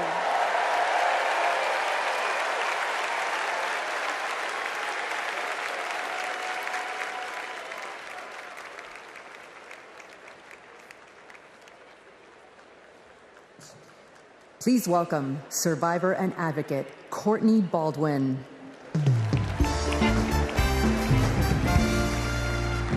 Good evening, Chicago. I'm Courtney Baldwin. In 2013, I was sold for sex in cities across California by a trafficker who controlled every aspect of my life. During those dark moments, I held on to hope that one day I'd be seen as more than a victim, that I could pursue my dreams, and that my trafficker would be held justice. I didn't know it yet, but waiting for me on the other side were people who were fighting for survivors. One of them was Kamala Harris. As California's Attorney General, she fought Backpage.com, the website that let me and thousands of others be bought and sold. She filed criminal charges against its owner that shut down the website for good. No one has ever done that. Vice President Harris is fearless, compassionate, and she still gives me hope. She's protected people like me her whole life, and I know she'll fight for us all as president. Thank you.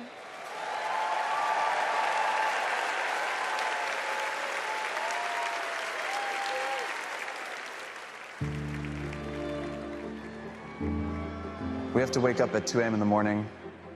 It's the only way to beat the Phoenix heat. It's just like opening an oven. I work on the light rail. It's a good way to tackle the climate crisis, but the clock is ticking. Climate change is one of the greatest con jobs ever. All of this with the global warming and that, a lot of it's a hoax. It's a hoax. Hurricane Beryl is the earliest Category 5 on record. Climate change isn't a hoax, and it's not happening in the future. It's happening right here, right now. Here in Phoenix, the most consecutive 110-plus degree days in a row. Trump is pouring gasoline on the fire. He proceeded to solicit $1 billion from the fossil fuel companies because, if elected, he would roll back environmental rules and repeal regulations. Trump's Project 2025 agenda gives tax breaks to big oil and completely tramples the middle class.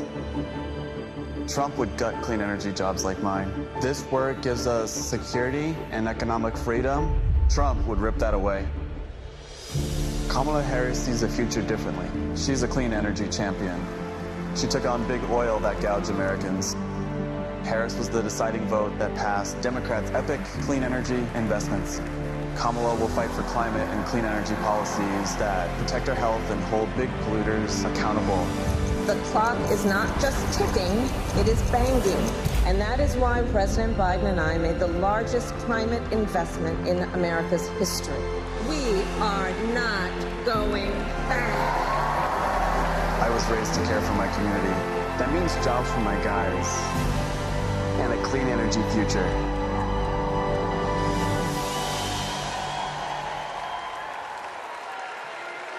Please welcome former New Mexico Representative Deb Haaland.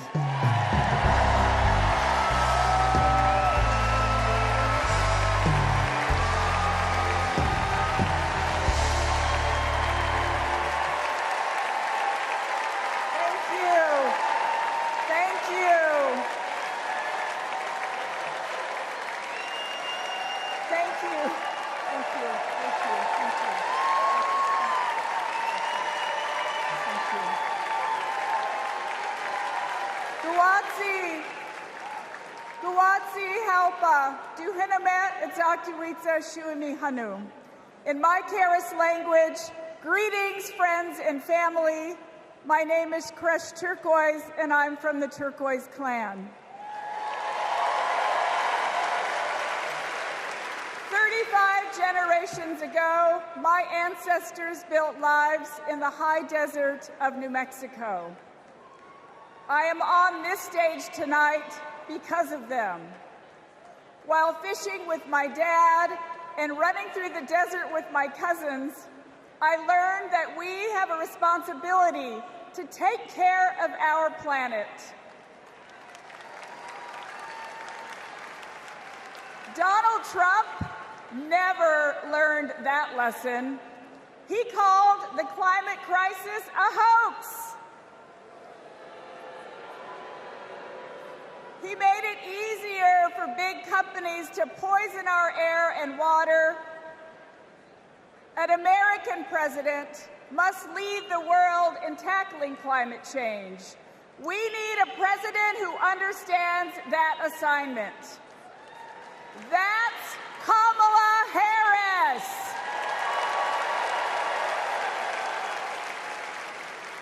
I know her record.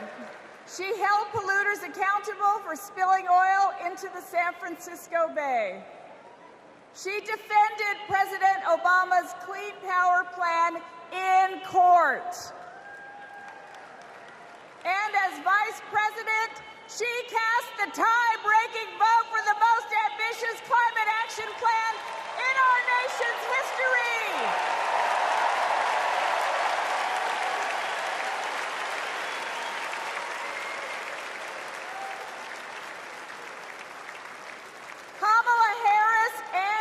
Walz will fight for a future where we all have clean air, clean water, and healthy communities. Let me go back to the lesson I learned in the desert Southwest. We all have a role in protecting our Earth for future generations. So let's all be fierce, and let's make Kamala Harris the next president of the United States. Thank you all so much. Thank you. Thank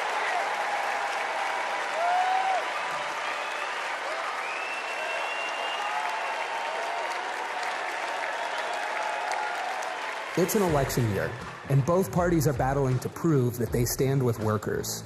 But sometimes, workers don't get the invite. Do you know where the auto workers are? I haven't seen anybody from the UAW. Nobody from the UAW? After we struggled to find any auto workers at Trump's Rally for Auto Workers, we hit the road to find out what Democrats have been up to. The Inflation Reduction Act is helping to fuel a boom in clean energy, creating 9 million new clean energy jobs over the next 10 years, once-in-a-generation investment. I thought that American manufacturing was supposed to be dead. Here I am looking at one of the biggest auto mega plants being built. We talked to workers in rural Tennessee who joined a union for the first time to build one of the largest battery plants in the country. We have 20-year-old people thinking about their future. We never did that. I got things now that I never thought I could have. Generational wealth, I'm working on that. Medical, dental, vision, pension, something to fall back on when it's all over with. We went to Vegas, where union workers are building America's first high-speed rail. To Lordstown, Ohio, where auto workers who lost their jobs under Trump returned to work at a new battery plant. This could be the future. This could bring industry back to Lordstown. We saw it in its heyday, and here we are. We have the opportunity to make the battery. And Milwaukee, where workers are replacing every lead pipe in the city. It helps with the struggle. You don't have to struggle with 2 or 3 jobs. You know, you can maintain with 1 job. This is my own neighborhood. This is your old neighborhood? Yes. Makes me feel good because I'm giving back something. It's easy for stories like these to get drowned out by fake worker rallies at non-union plants. Does anybody know that there's a Donald Trump event just an hour away from here? Yes? No? No. Was anybody invited to it? But over the last 4 years, only one party has invested trillions in clean energy, bringing back manufacturing and rebuilding infrastructure, putting workers at the center of it all. And this is just the start. Please welcome John Russell.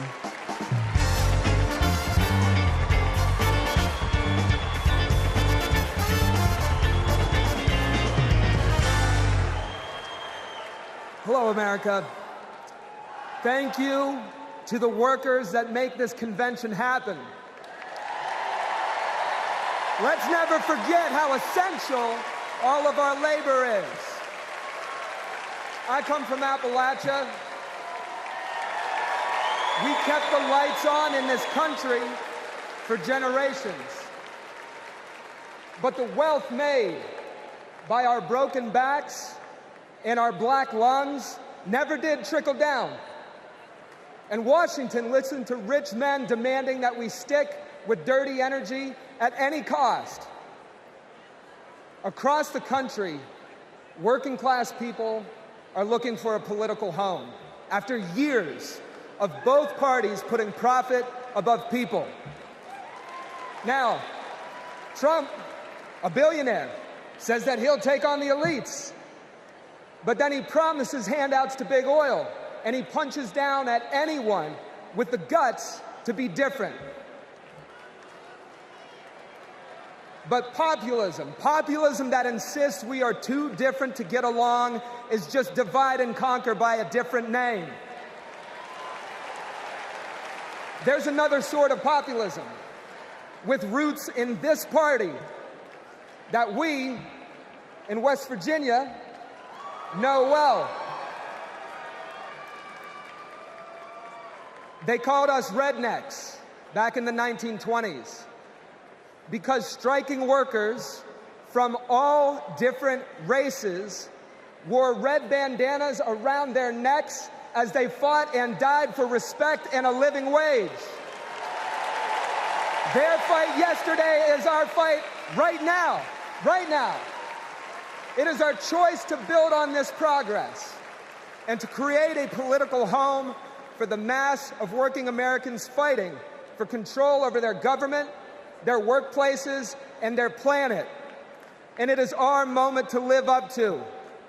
Let's get after it. Thank you very much.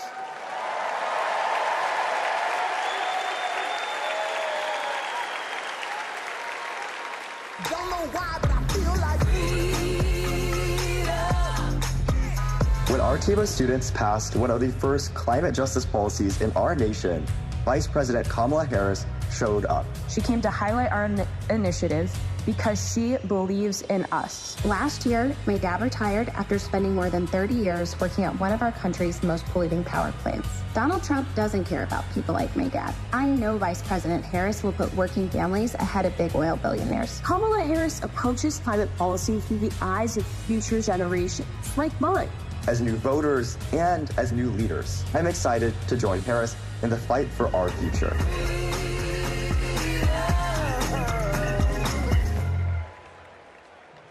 Please welcome Florida Representative Maxwell Frost.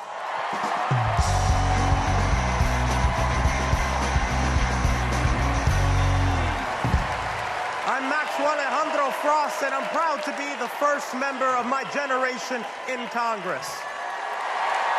I'm also proud to represent Central Florida. You might expect me to talk about how climate change will impact our future. But as a Floridian, as a Florida man, I'm here to tell you that the climate crisis isn't some far-off threat. It is here. Donald Trump and J.D. Vance think they can divide us by saying this crisis is some type of hoax. But I've walked the streets of communities that have been forced to rebuild after hurricane flooding destroyed their homes. I've heard the stories of immigrant farm workers made to work in horrid conditions exacerbated by this crisis.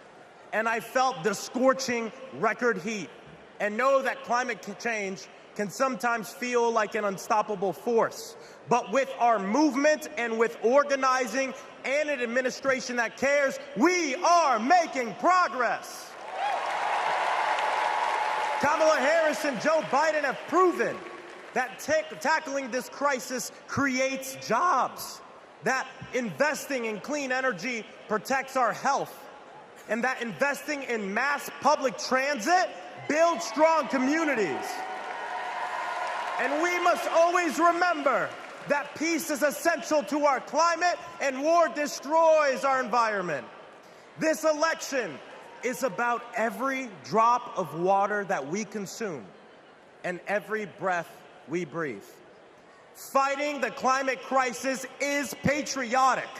And unlike Donald Trump, our patriotism is more than some damn slogan on a hat. It's about actually giving a damn about the people who live in this country. Because when you love somebody, you want them to have clean air. When you love somebody, you want them to have safe drinking water. And when you love somebody, you want them to have a dignified job. And so, America, it's simple. Let's get to work and elect Kamala Harris and Tim Walz for our planet, for our future, for our present, and for our people. God bless.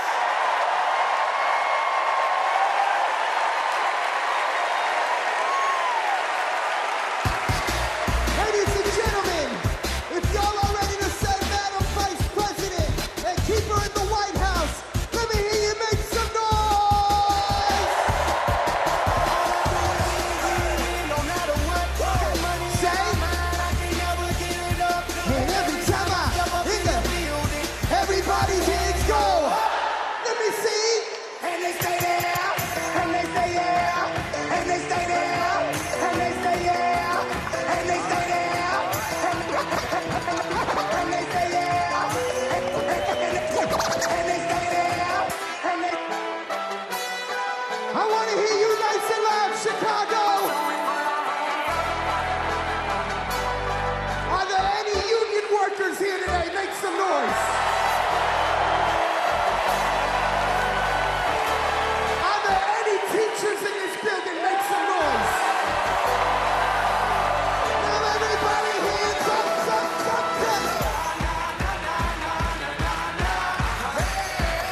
Whoa. Thank you, ladies and gentlemen. I'm DJ Metro. We'll be back for more.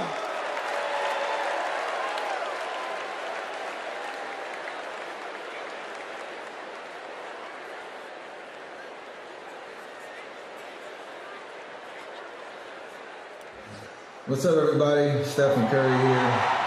I know you all know I play for the Golden State Warriors, but man, What a great honor it was to represent Team USA and go out there and win that gold medal at the Olympics this summer. And that unity on and off the court reminded us all that together we can do all things and continue to inspire the world.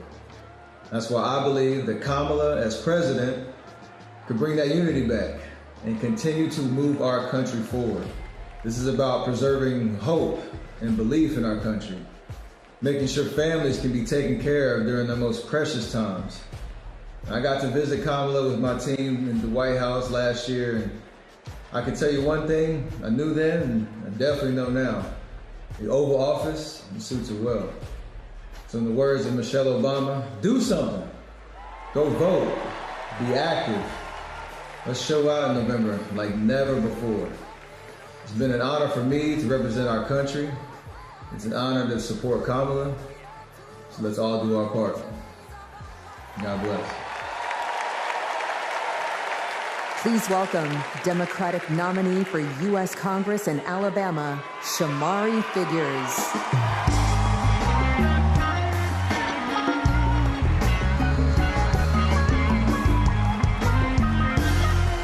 Good evening, America. And hello, sweet home, Alabama.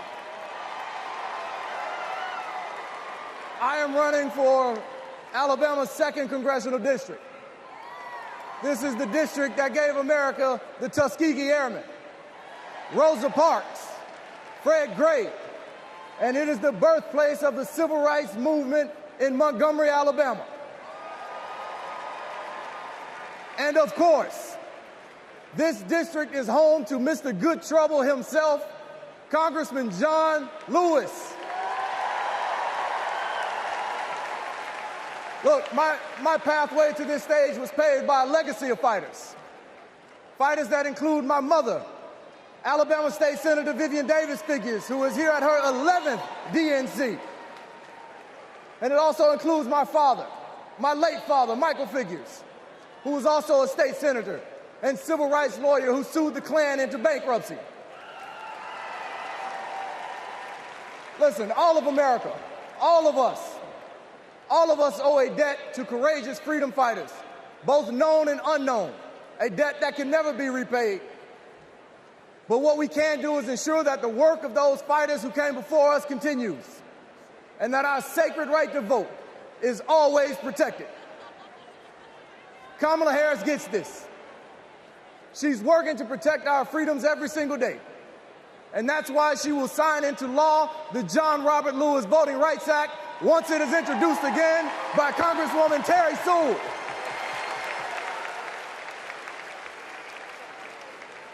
Listen, America, a California poet named Kendrick Lamar recently reminded us that sometimes we gotta pop out and show them. Well, America, it's time we pop out and vote. It's time we pop out from California to Alabama and all across America, and we show them that we are not going back. We are going forward, and we are going forward with Kamala Harris as the next president of the United States of America. Thank you. God bless you. Roll Tide. Let's go win this thing.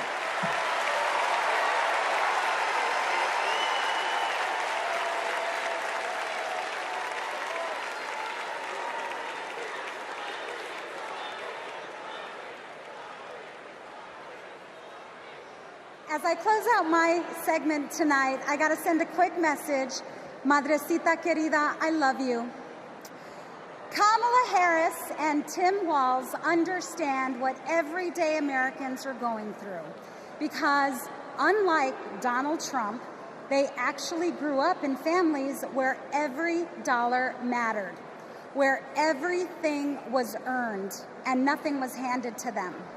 Our next speaker knows something about that too.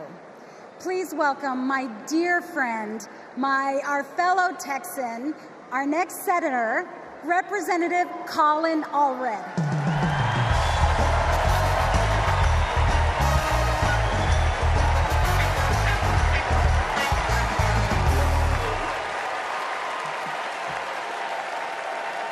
All right.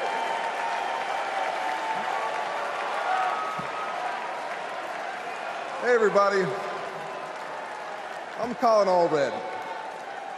a congressman from Dallas, dad to 2 perfect little boys. And this November, I'm going to beat Ted Cruz.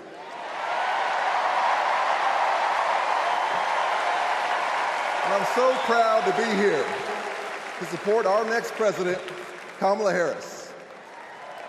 You know, like Kamala, I was raised by a single mom. Mom was a public school teacher who often worked 2 jobs to make ends meet. So when we talk about lowering costs, I think about the times when we went to the grocery store when I was growing up and swiped the debit card and said a little prayer. But my mom and my community in Texas gave me a chance to chase my version of the American dream. I played football at Baylor and in the NFL before becoming a civil rights lawyer and representing my hometown in Congress. Now I'm the guy who's going to turn Texas's Senate seat blue.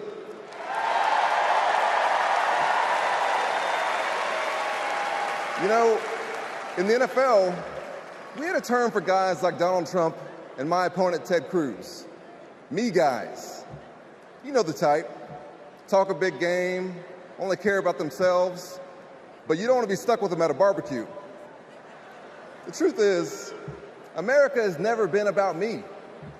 As President Obama said, the single most powerful word in our democracy is the word we.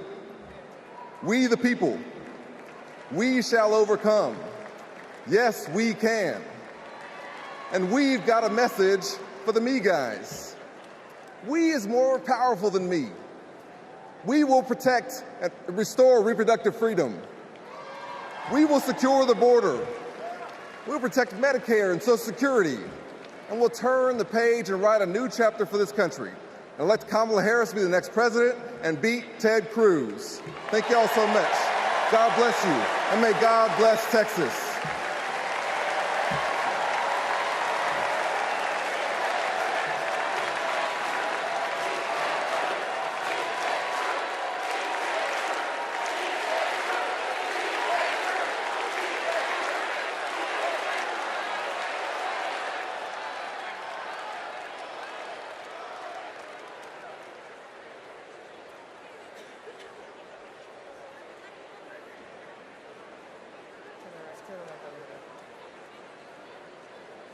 I'm Anya Cook. This is my husband, Derek, and our daughter, Anaya. 2 years ago, a miscarriage nearly killed me. At 16 weeks, my doctors told me to prepare for a stillbirth. I needed care. But my state's abortion restrictions kept it from me. I miscarried in a bathroom. I'll never forget my husband's face as he tried to stop the bleeding, trying to do what doctors should have been doing. When I reached the hospital, I'd lost nearly half the blood in my body. I can't change the past, but we can choose a different future.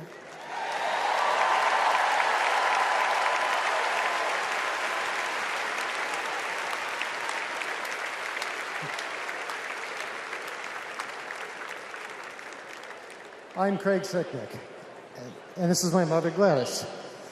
My brother was a U.S. Capitol Police officer, Brian Sicknick, a hero who died after defending our country on January 6th.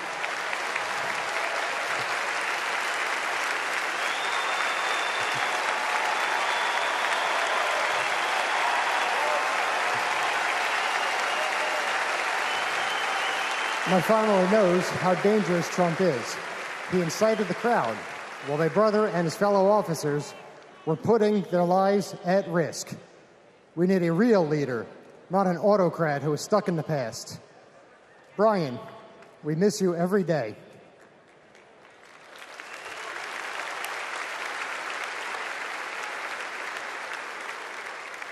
I'm Gail DeBoer.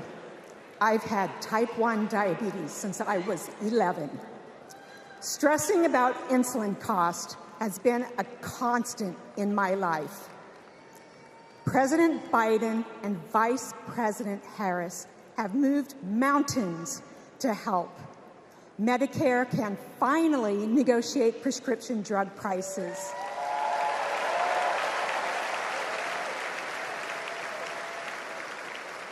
Insulin is capped at $35 for Medicare recipients. And when elected, Kamala Harris plans to extend that cap to the rest of us. That's the future I want. That's the future I am voting for.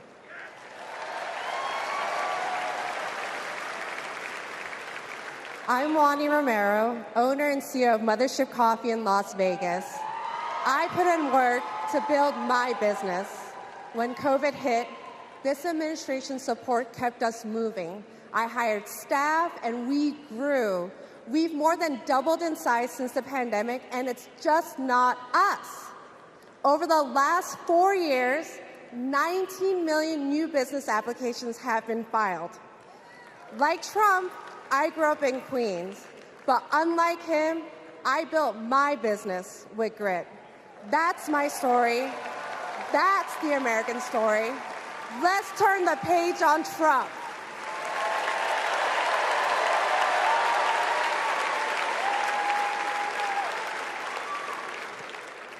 I'm Eric Fitz, and these are my sons, Christian and Carter.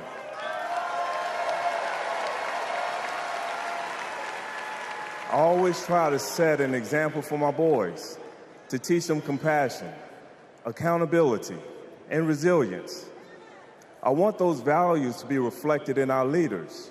I don't want to have to turn off the TV because our president is lobbing insults or telling lies. I'm tired of all of the hate. It's time to move forward, together, and build a country our kids can be proud of.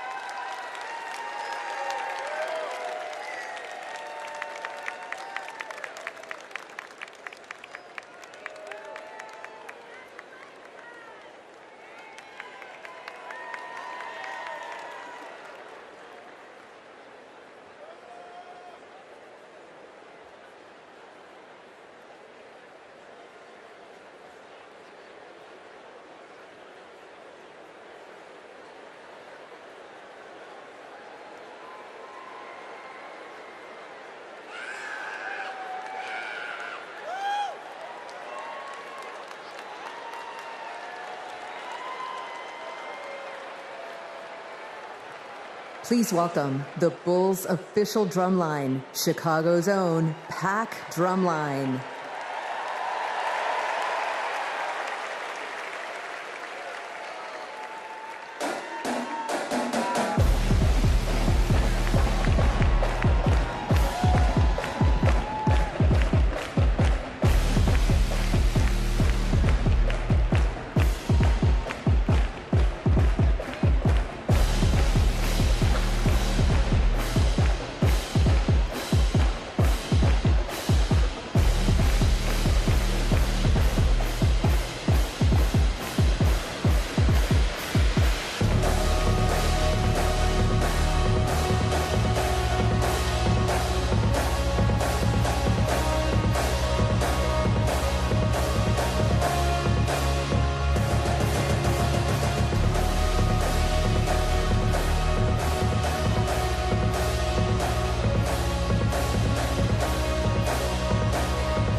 party's not over, Chicago!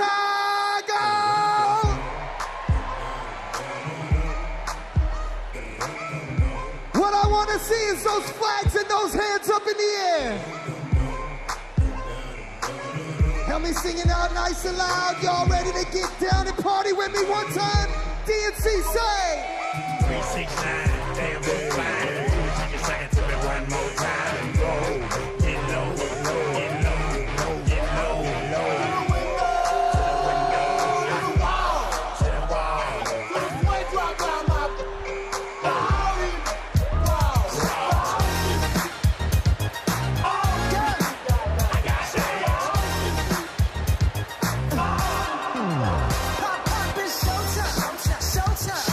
Guess who's back again? Say it. I'm wearing Cuban links, designer mix, Inglewood's finest shoes. Don't look too hard, might hurt yourself. Let me hear you say, I'm a dangerous man with some money in my pocket. Keep up. So many pretty girls around me and they're waking up the rocket. Keep up. Why you mad? Fix your face. Ain't my fault they all be jacking. Keep up. Players only. Come on, Joe.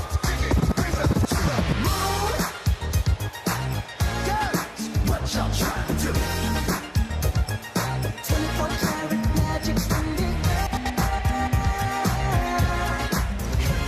So bad. Look at. This ain't Texas. No holding. So lay your cards down. Say. Rock your Lexus. Throw your keys up. Stick around, round. Nice and loud. And I'll be damned if I can't slow dance with you. Come throw some sugar on me, honey, too. It's a real live boogie and a real live hold down. Don't be a come take it to the floor now. Woo! There's a tornado. In my city. At the basement. That ain't pretty. Rugged whiskey. We surviving. A red cup kisses, sweet redemption, passing time, yeah. Ooh, one step to the right. We headed to the dive bar we always thought was nice. Ooh, run me to the left. Texas, ain't no hold'em. So lay your cards down. So rock your Lexus, throw your keys up, stick around. One more time, nice and loud. And I'll be damned if I can't slow dance with you. Come pour some sugar on me, honey, too. It's a real live boogie and a real live hold down. Don't be a anchor, take it to the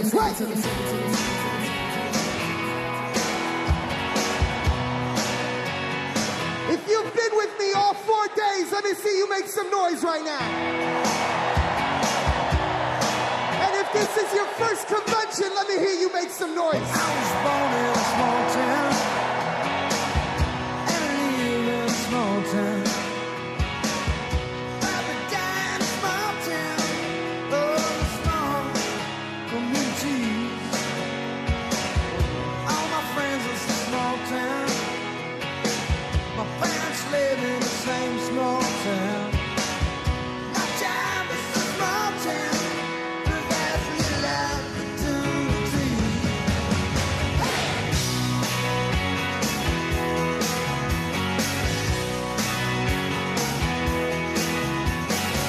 Educated in a small town, taught to fear Jesus in a small town. Used to daydream in that small town, another boy, no man that gets me. But I've seen it all in a small town. Had myself a ball in a small town. Man in LA down about to this small town. That small town, just like me. Hold on inside. No, I cannot forget from where it is that I come from. I cannot forget the people who love me. Yeah, I can be myself here in this small town, and people let me be just what I want to be.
Stumbling on good hearts turn to stone. The road of good intentions is gone dry as a bone. We take care of their own. Can we say? We take care of their own. One more, wait.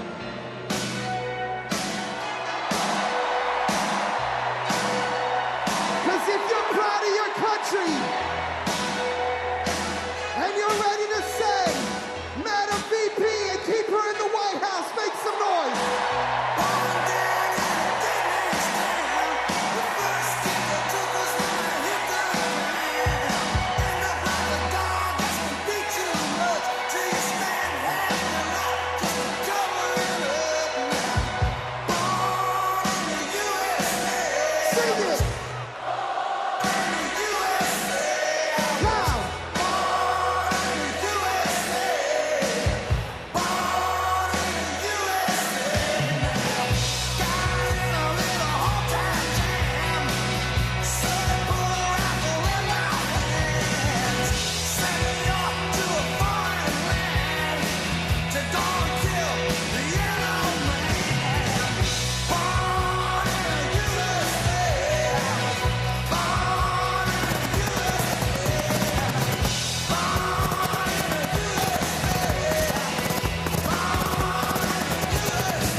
With me.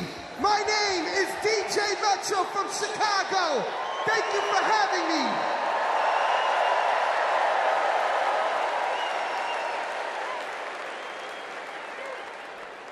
Here we go.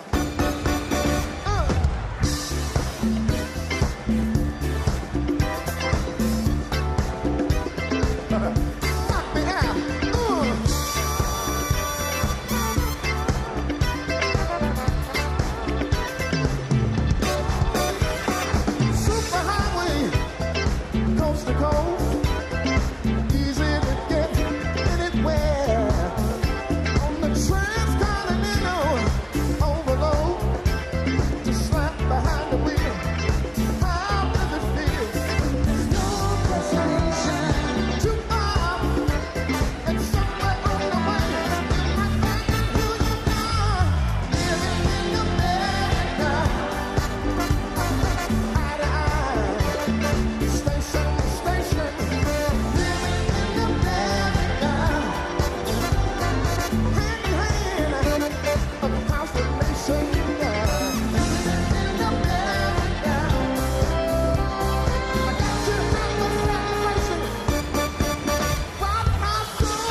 Please stand if you are able and welcome winners of 13 Grammy Awards and the biggest selling U.S. female group of all time, the Chicks.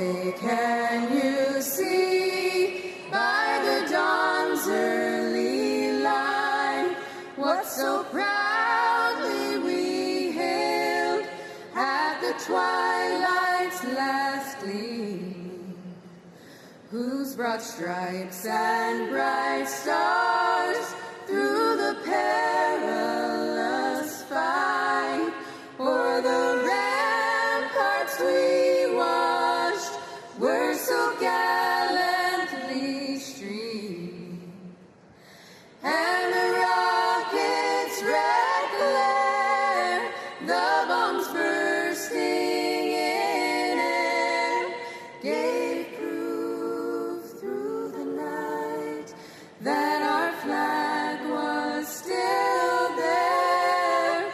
Oh, say does that star-spangled banner yet wave?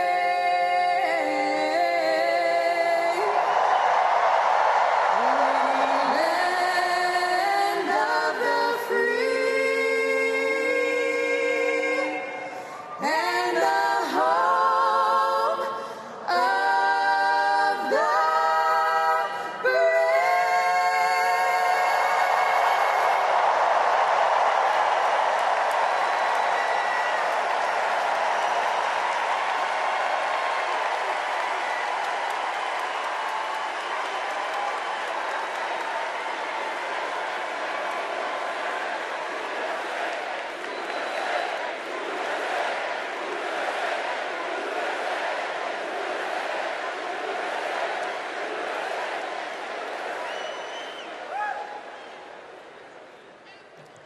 Please welcome Kerry Washington. Welcome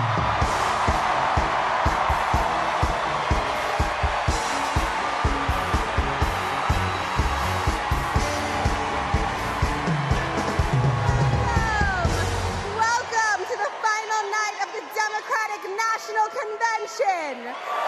The last 3 nights have been extraordinary, and tonight we hear from our next president, Kamala Harris. Now, as I stand here, I know that there are folks on social media already saying, go back to your TV show, shut up and act. But I am not here tonight as an actor. I am here as a mother, as a daughter, as a proud union member. I am here as the granddaughter of immigrants, as a black woman descended from enslaved people. I am here tonight because I am an American and because I am a voter and because we, the people, are stronger when all our voices are heard.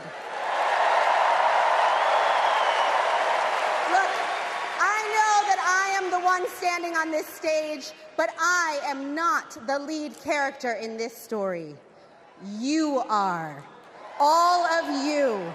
You are the messengers. You are the fixers. Dare I say it, you are the Olivia Popes. You are the superheroes saving this democracy. It is you, not me, who have the greatest power to convince your loved ones to vote. So, just like Michelle Obama told us, let's do something. Let's make a video. Everybody take out your phones. Everybody take out your phones. We're going to make a moment. Can somebody bring me my phone? I want to capture this historic moment and share it with the people that we love.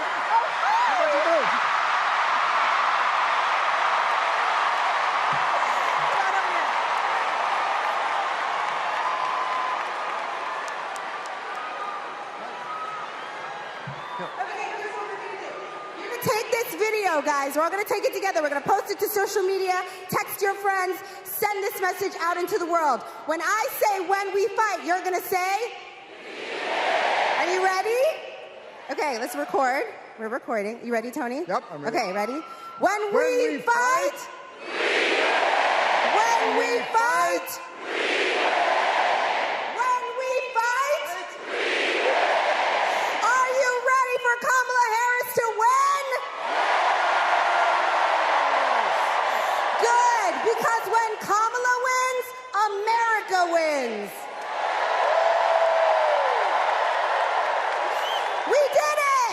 We did it, Joe. Thank you, Tony. I don't get to stay? No, you gotta go. Bye, everybody. Tony Goldwyn, ladies and gentlemen. Okay, so listen. It's come to my attention that there are some folks who struggle or pretend to struggle with the proper pronunciation of our future president's name. So, hear me out. Confusion is understandable. Disrespect is not. So tonight, we are going to help everyone get it right. Here to help me are some very special guests.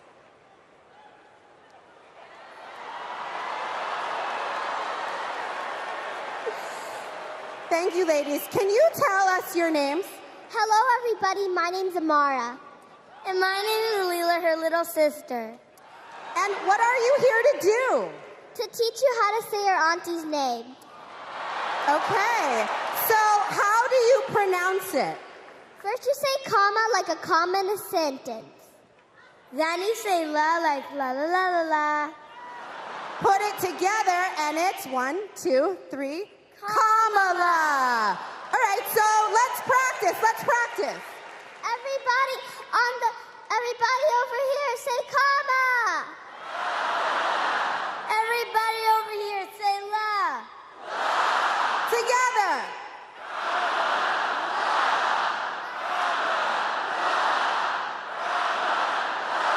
For president.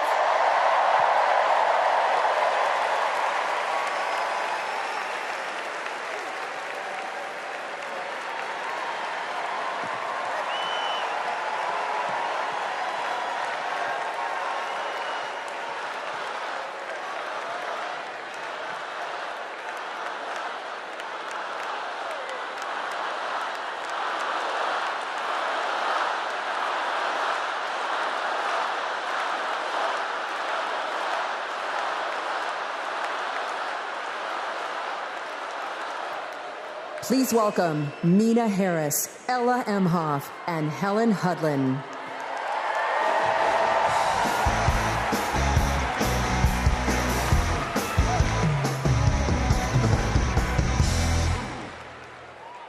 Hi, I'm Mina. I'm Ella. And I'm Helena. I grew up in Oakland, California,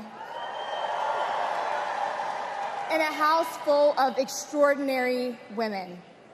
My mom, my grandma, and my auntie, who showed me the meaning of service, helping her sister, a 17-year-old single mom, fighting for justice for the American people, and still cooking Sunday family dinner. She guided me, now she's guiding my own children, and I know she'll guide our country forward. Kamala came into my life when I was 14. Famously a very easy time for a teenager. Like a lot of young people, I didn't always understand what I was feeling. But no matter what, Kamala was there for me. She was patient, caring, and always took me seriously. She's never stopped listening to me, and she's not going to stop listening to all of us.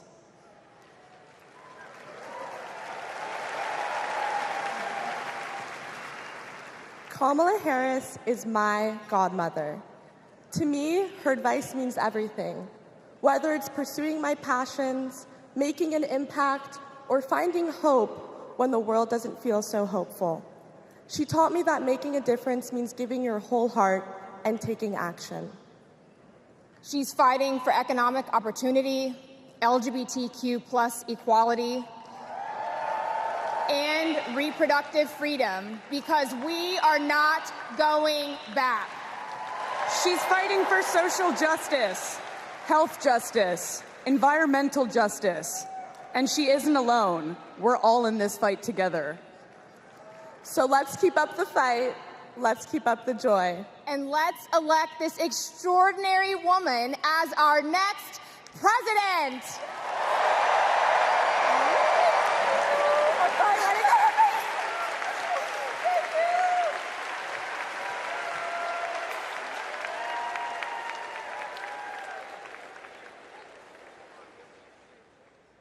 Please welcome actor and comedian D.L. Hughley.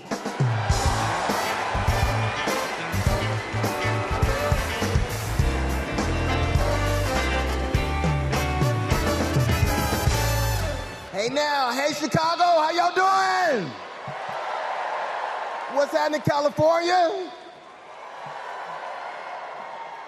Now, wait, where those AKAs at? Where they at?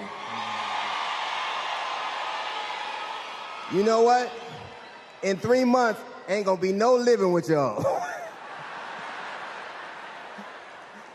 I can tell you this, I don't blame Donald Trump for not wanting to debate Kamala. I've been married to a black woman for 40 years and I ain't won one debate.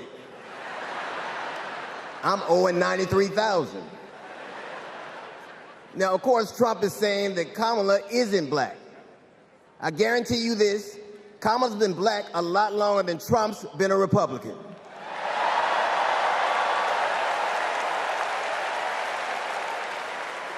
And if he keeps sliding in the polls the way he is, the only way he can keep Kamala out of the White House is if he buys it and refuses to rent it to her.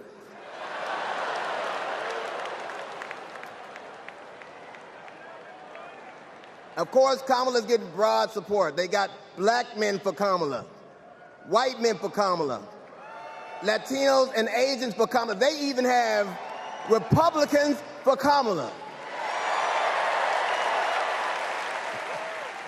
Republicans for Kamala. I guess Donald Trump will finally know what it's like when you get left for a younger woman.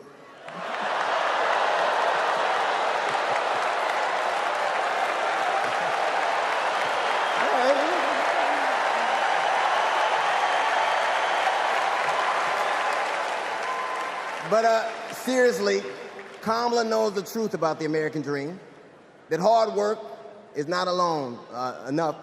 Hard work alone is not enough to succeed, that you need access and information and opportunity. And she knows that some folks are often denied those very things. As president, she will give each and every one of us a fair shot in life. But I have to admit, I didn't always believe that.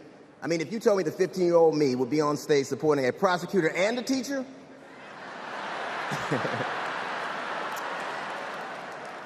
there is no way that I would have believed you. But because of that, I made assumptions about Kamala's record. And I often repeated them to a lot of people.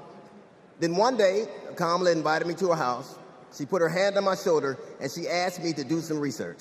Something I had never done. Something a lot of people I know had never done before. Imagine attacking someone's character without a single Google search. So I did what I should have done in the first place. I learned that she had done for us exactly what she promised to. I believe that your apology should be as loud as your accusation, and I'm here apologizing in front of the whole damn world. I was wrong. I was wrong, and I'm so very glad I was wrong because, Kamala, you give me hope for the future, a future where my grandchildren, Nola and Stevie, had the freedom to control their own bodies, where they have the opportunity to go as far as their wits and their talents would take them. That future, ladies and gentlemen, is possible, but only if we elect Kamala Harris as the 47th President of the United States of America.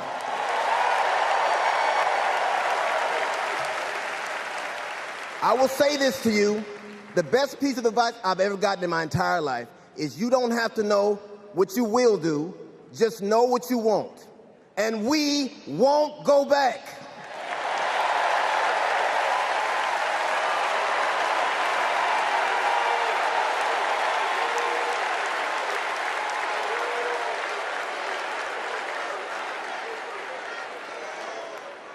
The energy in this room is electric. And you can feel it everywhere, all over the country. In the coming weeks, I want us to find ways to maintain this energy and this joy and this commitment, because there will be days when the work ahead seems impossible. And when that happens, I know what I do. I get involved. I get engaged. I ask myself, how can I be of service to my community? Because community is why we do this. Am I right?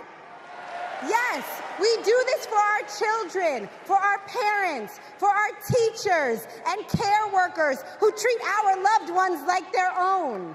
We do this for working families who make this country thrive.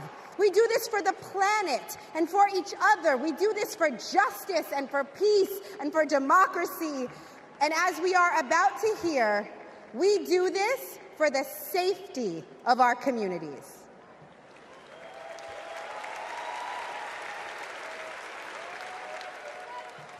Please welcome Genesee County, Michigan Sheriff Chris Swanson.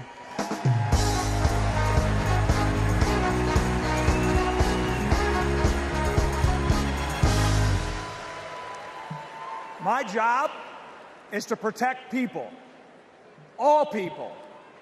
In 2020, righteous anger spilled over into the streets of Flint, Michigan. One bad decision from either side, and there would have been bloodshed. But that didn't happen. We laid down our riot gear, and we embraced the community, and instead of hate, we chose hope.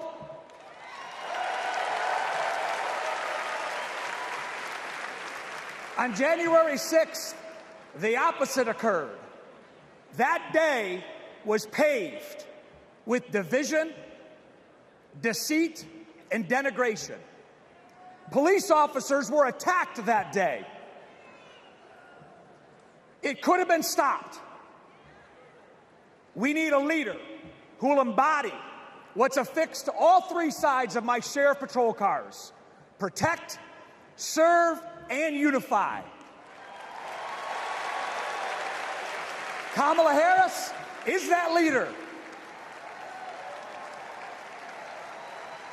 As a prosecutor, Kamala Harris protected us by putting violent criminals and sex offenders behind bars. If I was in a courtroom, she's exactly the tough prosecutor that I'd want to see. As vice president, she served America by keeping us safer. And I can testify firsthand, where I come from, crime is down and police funding is up. As president, Kamala Harris will unify our country. She will bring us together because our country needs a leader who will go toe-to-toe with drug cartels and bullies. One who has already taken the oath, raised her right hand to advocate for the people. I can tell you in 2020, we were able to turn a protest into a peaceful movement by walking together. One city, one community, and one country. America, let's walk. Let's walk. Let's walk together and let's elect Kamala Harris and turn hate into hope yet again. Thank you.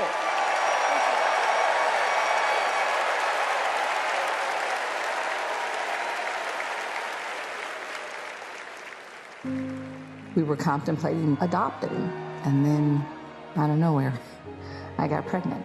Jordan was so much fun as a child. When all of a sudden... Oh my God, somebody shooting! 3 of those rounds he aimed at Jordan. Jordan didn't deserve to die that way. Reports of an active shooter at a high school. These students have now lived through so many of these shootings since they were born almost. We were praying and crying. I don't know how we're alive.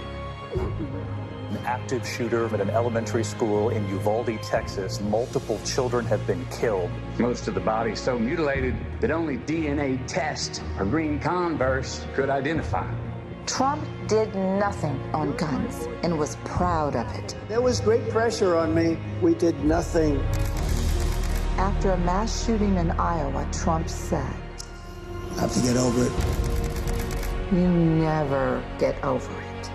Kamala Harris and Joe Biden refused to get over it. As district attorney, she got illegal guns off the street. As Attorney General, she took on transnational crime rings and stopped gun trafficking. As Vice President, she helped pass the most sweeping gun violence legislation in 3 decades, keeping guns out of the hands of criminals, expanding background checks, closing loopholes.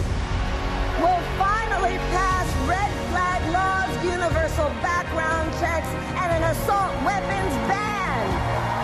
Kamala understands the fight we're in. The power is with the people. And gives people like me, survivors like me, hope.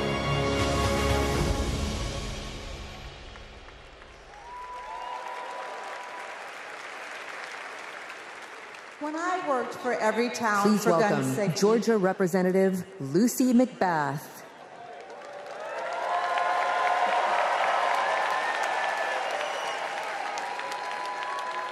When I worked for every town for gun safety and moms demand action for gun sense in America,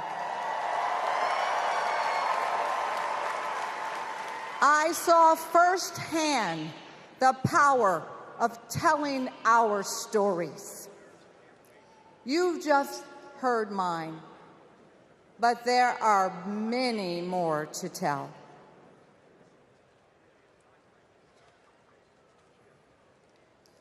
On December 14th, 2012, I walked into Sandy Hook School.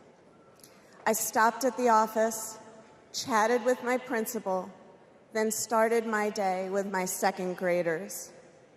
Suddenly, a loud crash, like metal folding chairs falling. 154 gunshots blaring.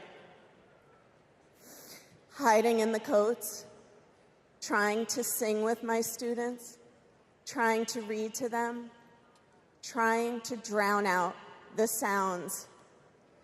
Terror, crying, running.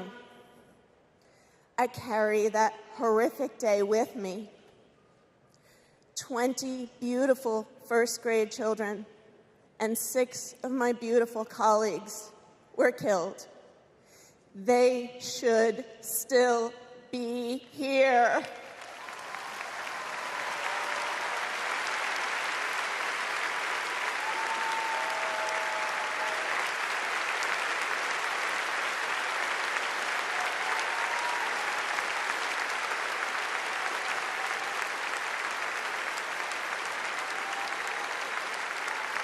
It's 10:30 a.m. at Robb Elementary in Uvalde. The school is recognizing my 10-year-old daughter, Lexi, for receiving all A's. She receives a Good Citizen Award, and we pose for photos. She wears a St. Mary's sweatshirt and a smile that lights up the room. 30 minutes later, a gunman murders her, 18 classmates, and 2 teachers. We are taken to a private room where police tell us she isn't coming home. Uvalde is national news. Parents everywhere reach for their children. I reach out for the daughter I will never hold again.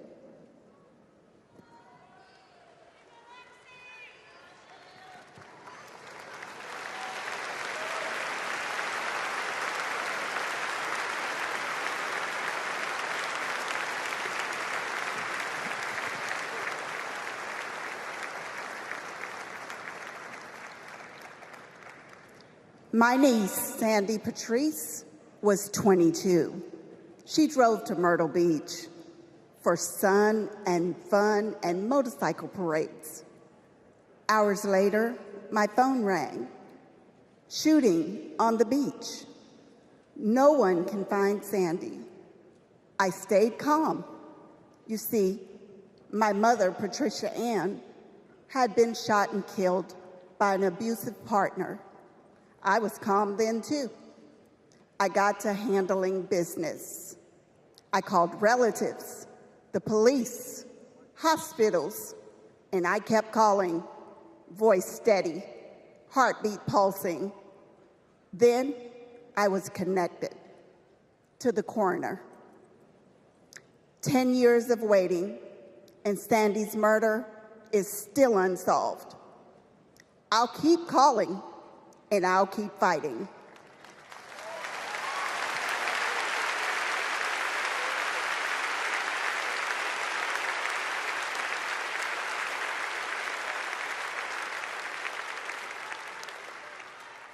I was in high school when my classmate got shot. It changed my story. Instead of worrying about taking a test, I started worrying about living to take another test. They say schools are for learning, and I did learn a lot that day. I learned how to run, how to hide and drop, that what happens in the news can happen to me. But I learned something else too, that we can write and must write a new story if we choose to.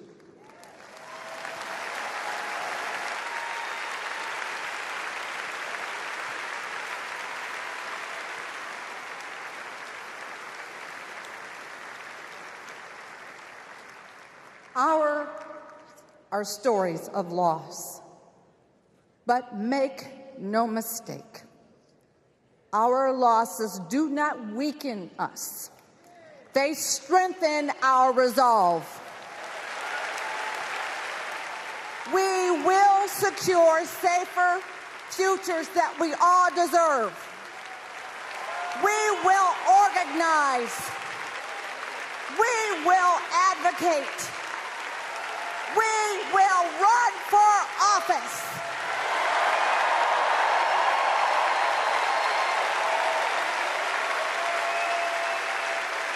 And we will join with Americans from small towns and big cities to keep our communities safe.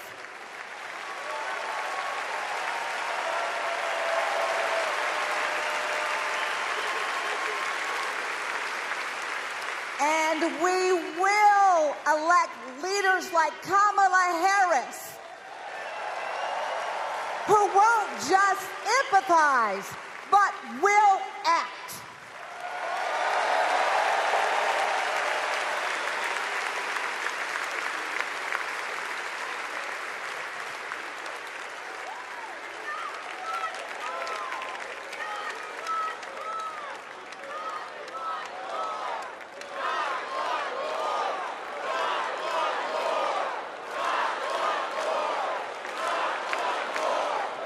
Please welcome former Arizona Representative Gabby Giffords.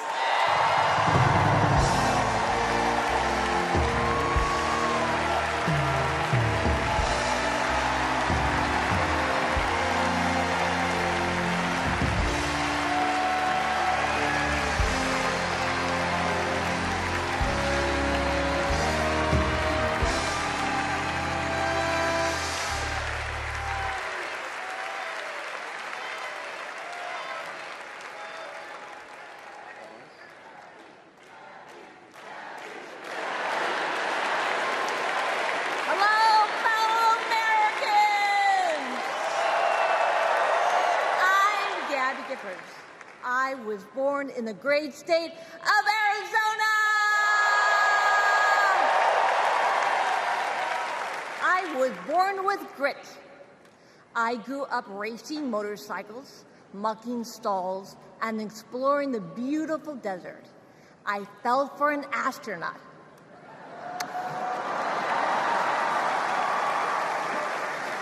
For 5 years, I served in Congress from a swing district. Everybody called me a rising star. Then on January 8th, 2011, a man tried to assassinate me. He shot 19 people. He killed 6. Terrible, terrible day. I almost died, but I fought for my life and I survived.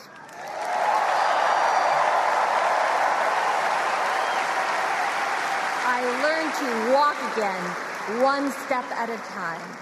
I learned to talk again, one word at a time. So many people helped me as I worked hard to recover, including a decent man for Delaware who always checked in. He still does. Thank you, Joe Biden. Thank you for everything. Joe is a great president. My friend Kamala will be a great president. She is tough. She has grit. Kamala can beat the gun lobby. She can fight gun trafficking. Kamala stood up to Wall Street and the drug company. She will protect abortion access. She will defend our freedom. She saved lives. Join me in voting for Kamala Harris. Mama!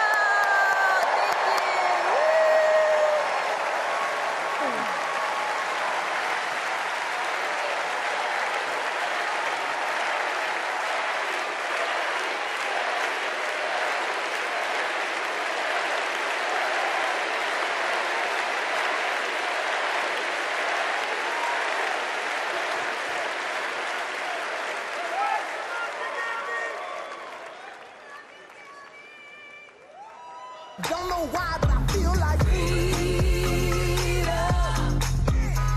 I had the honor of meeting Vice President Harris when I got to introduce her when she spoke at my high school about gun violence. Parkland happened, and all I could think about is that I wanted to keep my kids safe. On July 4th, 2022, I was next in line to walk in the Highland Park Independence Day Parade when gunshots erupted.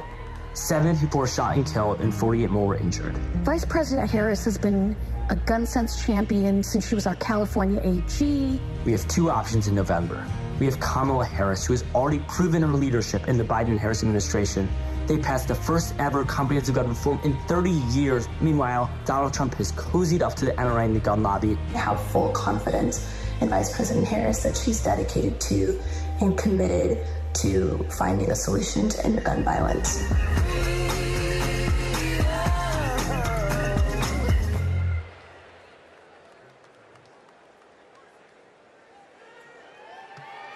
Please welcome 3-time Grammy-winning singer-songwriter and global pop icon, Pink.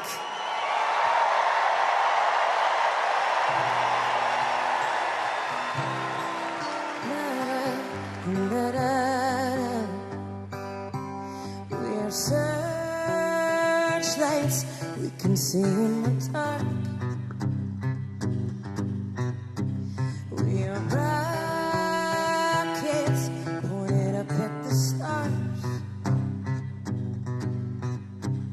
We are billions of beautiful hearts. You sold us down the river too far. What about us? What about all the times you said you had the answer?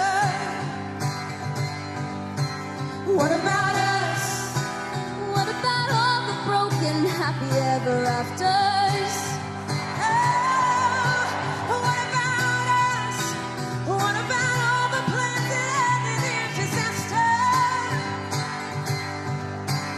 What about love? What about trust? What about us? We are problems that want to be solved. We are children that need to be loved. We were willing, we came when you called. But man, you fooled us. Enough is enough. Oh, what about us? What about all the times you said you had the answer? What about us? What about all the broken happy ever afters? What about us? What about all the plans that ended in disaster? What about love? What about trust? What about us? Sticks and stones, they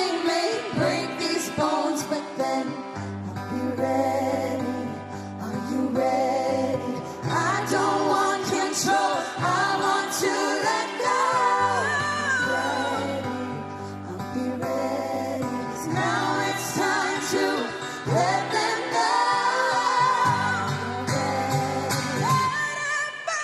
What about us? What about all the times you said you had the answers? So what about us? What about all the broken happy ever afters? What about us? What about all the plans that ended in disaster? What about love? What about trust? What about us? What about us? What about us? What about us?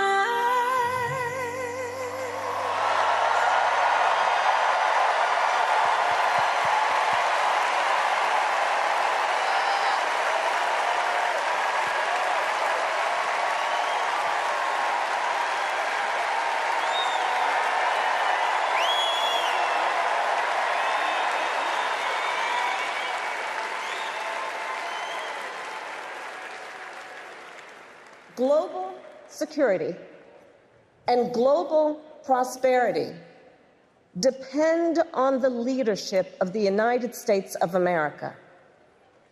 And a strong America remains indispensable to the world.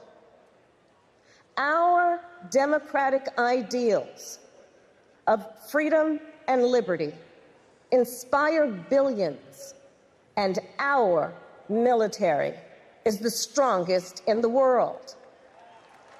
Our military is a force that underwrites global stability and our national security.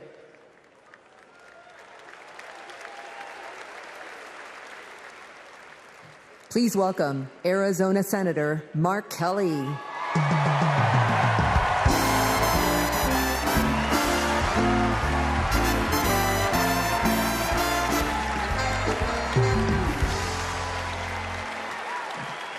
Hello, Chicago. Hello, Democrats.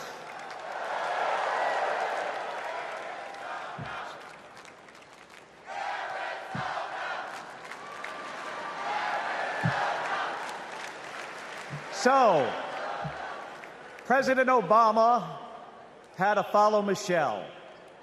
I had to follow Gabby and Pink.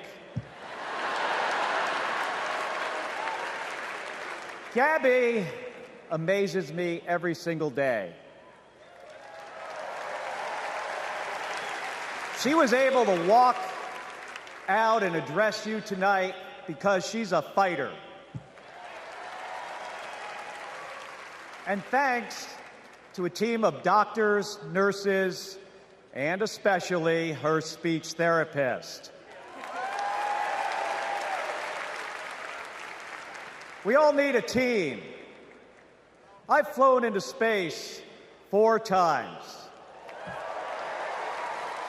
I've flown into combat nearly 40 times. Not once did I do that by myself. It took a team to accomplish a mission. It always does. I flew in the Navy during the first Gulf War. America rallied our allies to kick out a tyrant who invaded a neighbor. Today, Vladimir Putin is testing whether we're still that strong. Iran, North Korea, and especially China watch closely. What's Trump's answer? He invited Russia to do, and these are his words, not mine, whatever the hell they want.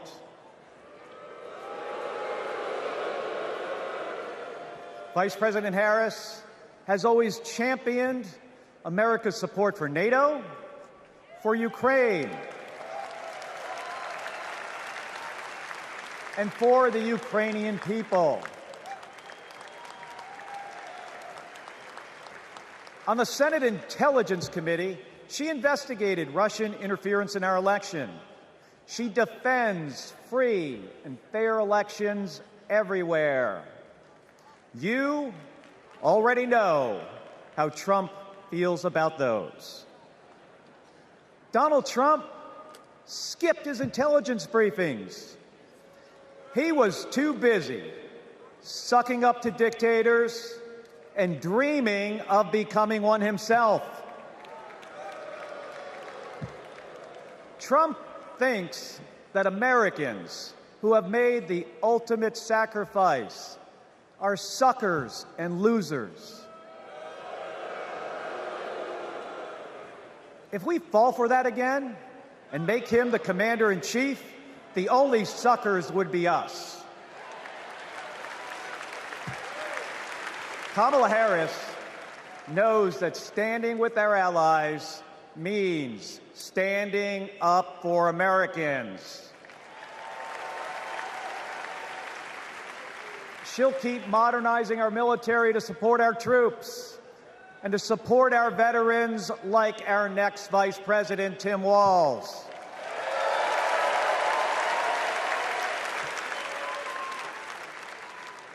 The world laughs at Trump, literally. But folks, it is not funny. When he was president, that meant the world was laughing at us. The threats we face are too serious. The sacrifices our service members make are too sacred. The alliances we've spent decades building are too critical. That's what's at stake now. And the choice isn't even close. But in Arizona and nationwide, this election will be.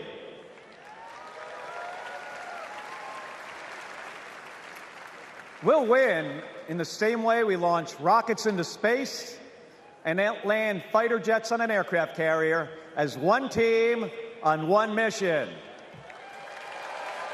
State by state, voter by voter, coming together. No country is better than ours at solving big problems. So, on November 5th, let's prove that America is still the leader the world needs today by electing the leader we need right now, Kamala Harris.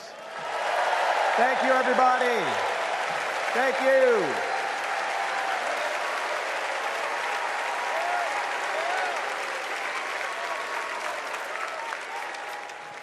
Please welcome former Secretary of Defense Leon Panetta.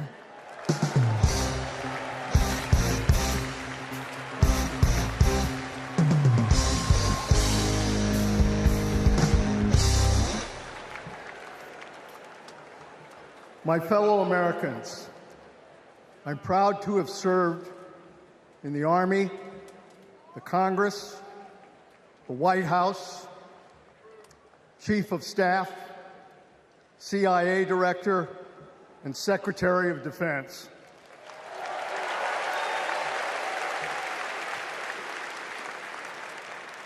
I've looked into the eyes of our warriors and deployed them into battle. I gave the order directing our Special Operations Forces to fly 2 helicopters 150 miles into Abbottabad at night. And by the time the sun rose, Osama bin Laden was dead.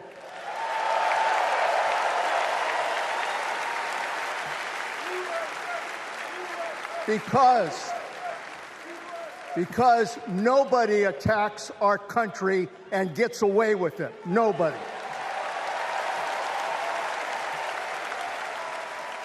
That's what our warriors do. That's what our warriors do. Our warriors need a tough, cool-headed commander-in-chief to defend our democracy from tyrants and terrorists. We need Kamala Harris, behind the resolute desk.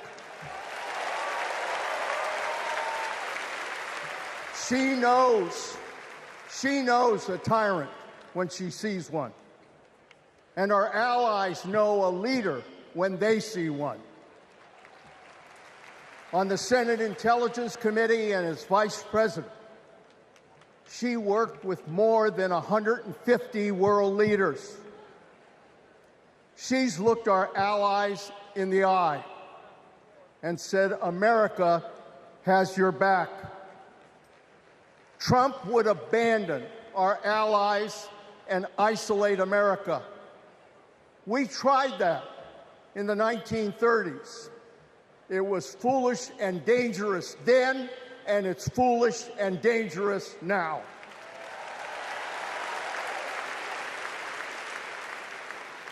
Listen to President Reagan. President Reagan.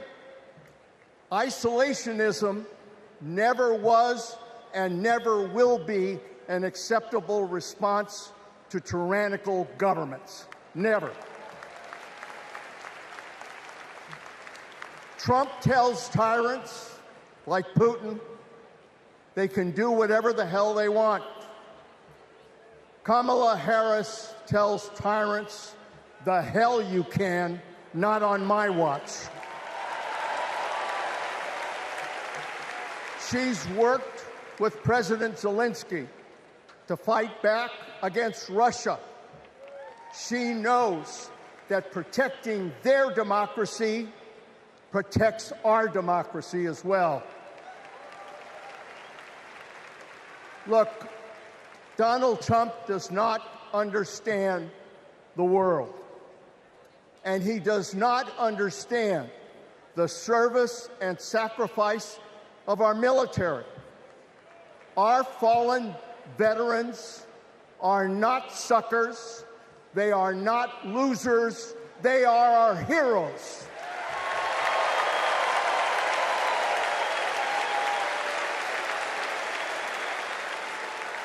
Kamala Harris will honor our veterans.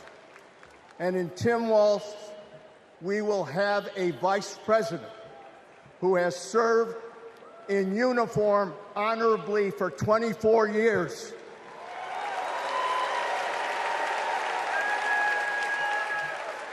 Kamala Harris understands this moment. It is a moment of danger and a moment of opportunity.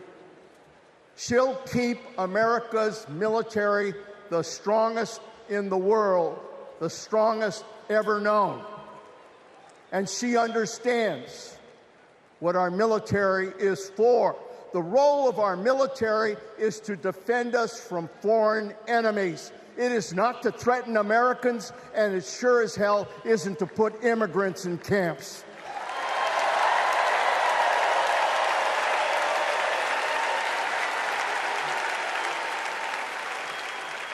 Every president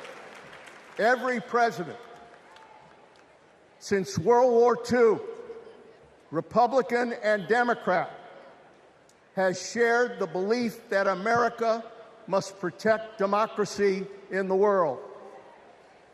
Every president has honored our veterans and their sacrifices. Every president, but one. So we face a critical choice: to vote for someone who stands with our military and stands up for democracy, or someone who will disrespect our heroes and undermine our democracy.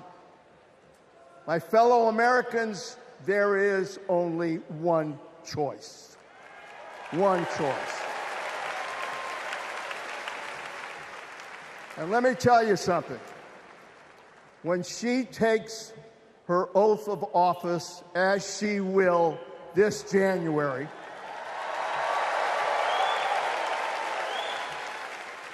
our allies will cheer, our enemies will fear, and we will have a commander-in-chief that we can trust. God bless our veterans, and God bless our country.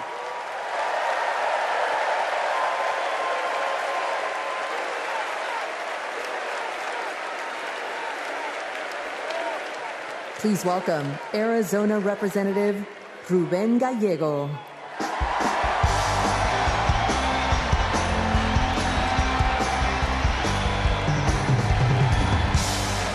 I'm a dad, husband, congressman, and the proudest Arizonan you'll ever meet. But I am even prouder to be a Marine. Rah! My mom raised us alone on a secretary's salary. I slept on the floor. I worked every job I could: meat packing, construction, making pizzas. I made it to Harvard with no money or connections. Other kids were happy because they were at Harvard. I was happy because I finally had a mattress. Then I enlisted, fought alongside my brothers with Lima 325 in Iraq. They called us Lucky Lima, but our luck ran out. We saw some of the heaviest combat of the war. And when we got home, the government failed to help us readjust. We have a duty to care for our patriots who serve our nation.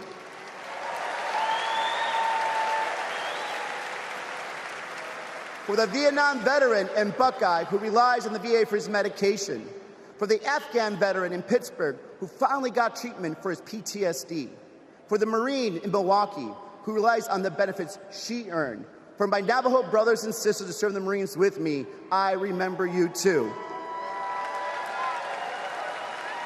Kamala Harris and Tim Walz are fighting for them. Kamala Harris has delivered more benefits to more veterans than ever before, and has achieved the lowest veterans unemployment rate in history. Vice President Harris has stood up for us and our families always. Tim Walz served for 24 years. His passion for veterans earned him respect on both sides of the aisle, and he stands with us too. In fact, let me introduce you to some of the many Democrats who understand what service means, because we put country over politics. We were proud to wear the uniform, and we're proud serving our countries in city halls, state capitals, the U.S. House, and the Senate. These veterans represent the best of our country. We stand united as veterans, Democrats, and patriots to fight for everyone who serves.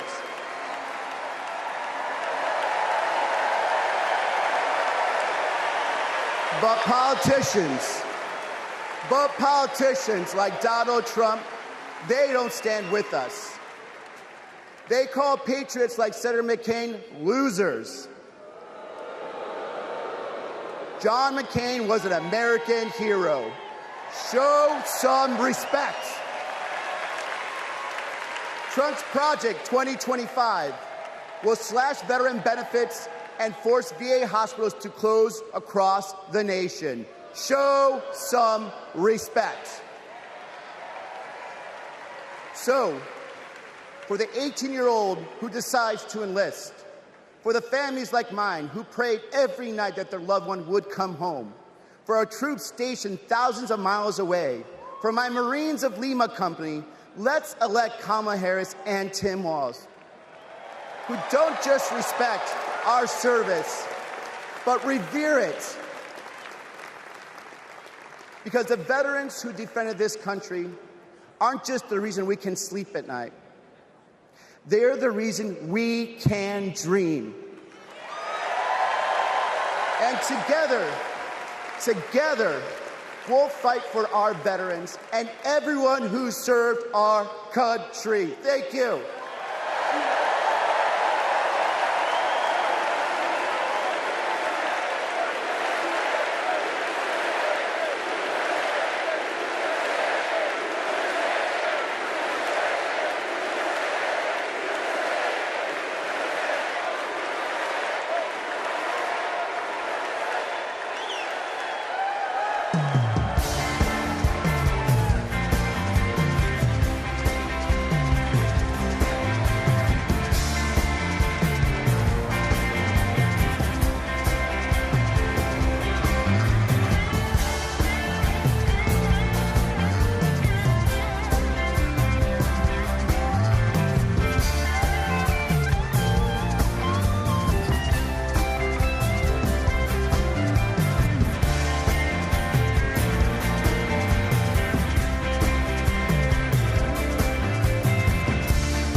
Please welcome Michigan Governor Gretchen Whitmer.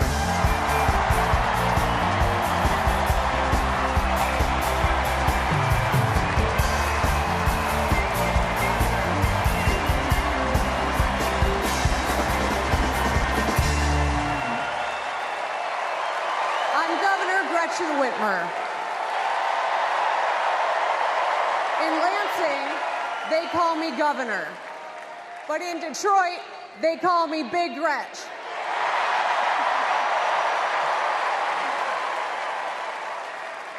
Donald Trump called me that woman from Michigan as an insult.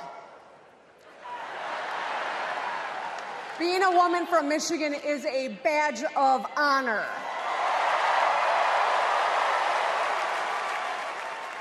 Like women across America, we just GSD. Get stuff done.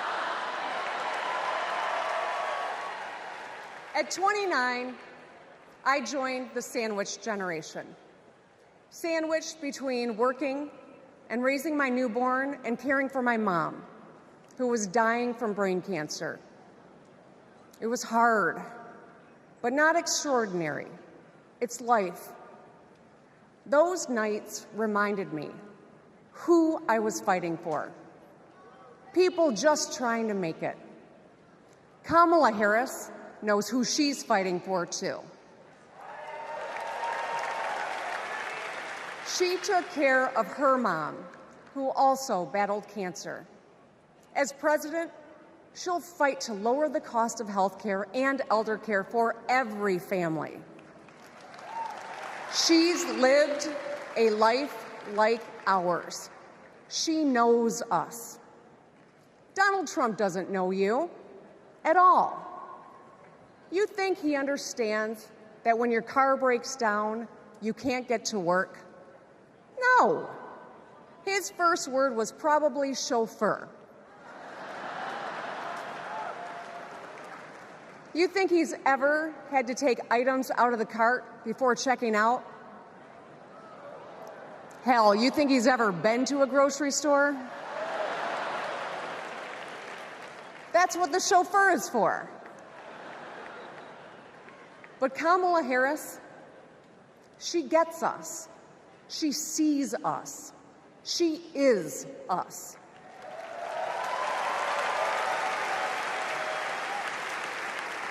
Look, we've all lived through a lot of history over the past few years. Floods and fires, an attempted coup, a plot, and a pandemic. It's exhausting. We don't know what the next 4 years will bring. But what we do know is this. Through it all, your life won't stop. You're going to have to get to work, pick up the kids, and pay your bills.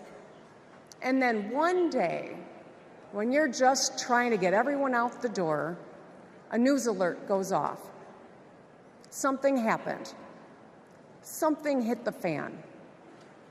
You'll ask, is my family going to be okay? And then you'll ask, who the hell is in charge? What if it's him? What if it's that man from Mar-a-Lago?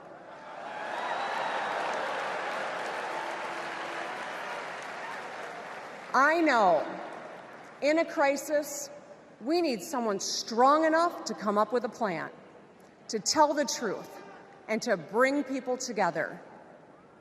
Right now, before the crisis, is when we get to choose. Why wouldn't we choose the leader who's tough, tested, and a total badass?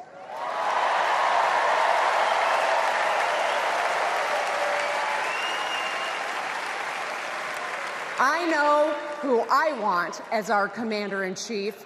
America, let's choose Kamala Harris.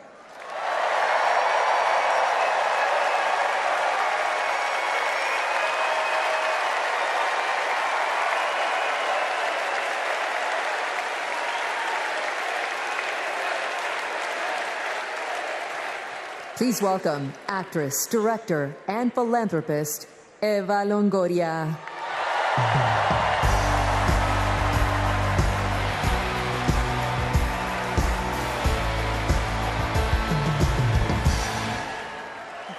Hello, Chicago! Yes! I am so excited to be here tonight. What an honor to be part of this historic moment, and y'all are part of it. Look, I have known Kamala Harris for more than a decade, and she comes from a family a lot like mine, and I'm sure a lot like yours. We were both raised knowing that no one was going to hand us anything, especially as women. That we were going to have to touch every rung of the ladder to get ahead. We were going to have to work really hard. Now, she worked at McDonald's, but I worked at Wendy's. And look at us now. You see, Kamala and I were able to see beyond the horizon because our families supported our big dreams. Well, guess what? As Americans, we're all part of one big family. Somos familia. And as familia, we have to have each other's back. We have to support each other's dreams because Kamala's success is our success. And she supports us to dream big, too. So let me tell you, in the Latino community, in our community, we have a saying, sí se puede, which means yes. It means yes, we can. But tonight, I'm here to tell you, yes, she can. So we're going to say, she se puede. So when someone asks you, is she ready to lead this country forward, we're going to say, she se puede. When somebody says, is she qualified for the job, we're going to say, she se puede. When somebody asks, is she going to be the first female president of the United States, we're going to say, she se puede. Our voices, our vote, we're going to decide this election. And let me tell you, the energy tonight isn't just here in Chicago, it's all across the country. People are gathered at watch parties everywhere to celebrate Kamala Harris. Say hello.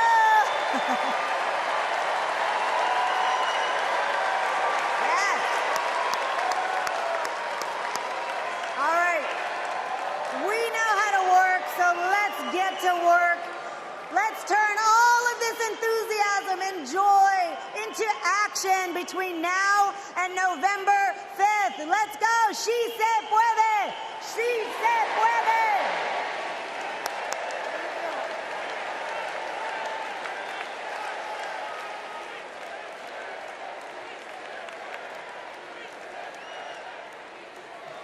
Please welcome former Illinois Republican Representative Adam Kinzinger.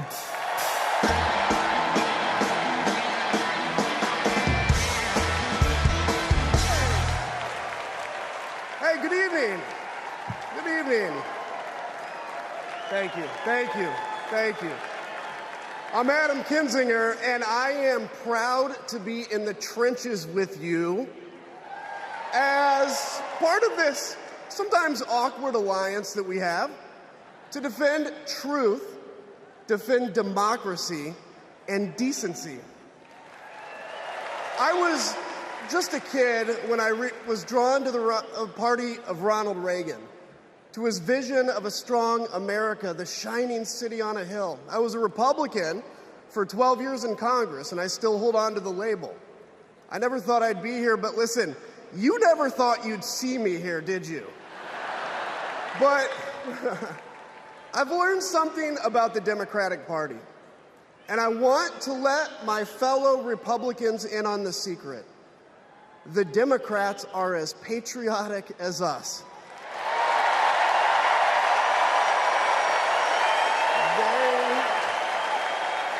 They love this country just as much as we do.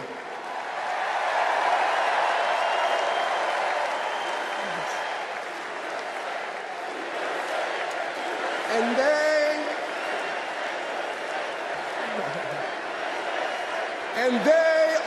as eager to defend American values at home and abroad as we conservatives have ever been. I was relieved to discover that because I've learned something about my party too, something I couldn't ignore. The Republican Party is no longer conservative. It has switched its allegiance from the principles that gave it purpose to a man whose only purpose is himself. Donald Trump is a weak man pretending to be strong. He is a small man pretending to be big. He's a faithless man pretending to be righteous. He's a perpetrator who can't stop playing the victim. He puts on, he puts on quite a show, but there is no real strength there. As a conservative and a veteran, I believe true strength lies in defending the vulnerable. It's in protecting your family. It's in standing up for our Constitution and our democracy. That is the soul of being a conservative. It used to be the soul of being a Republican, but Donald Trump has suffocated the soul of the Republican Party. His fundamental weakness has coursed through my party like an illness, sapping our strength, softening our spine, whipping us into a fever that has untethered us from our values. Our democracy was frayed by the events of January 6th, as Donald Trump's deceit and dishonor led to a siege on the United States Capitol. That day, I stood witness to a profound sorrow, the desecration of our sacred tradition of peaceful transition of power, tarnished by a man too fragile, too vain, and too weak to accept defeat.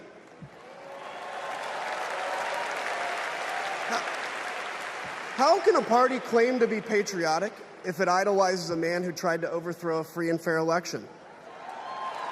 How can a party claim to stand for liberty if it sees a fight for freedom in Ukraine, an attack pitting tyranny against democracy, a challenge to everything our nation claims to be, and it retreats, it equivocates, it nominates a man who is weirdly obsessed with Putin, and his running mate who said, quote, "I don't care what happens in Ukraine." Yeah, and he wants to be vice president. Yeah. How can a party claim to be conservative when it tarnishes the gifts that our forebears fought for? Men like my grandfather, who served in World War II, who believed in a cause bigger than himself, and he risked his life for it behind enemy lines. To preserve American democracy, his generation found the courage to face down armies. Listen, all we're asked to do is to summon the courage to stand up to one weak man.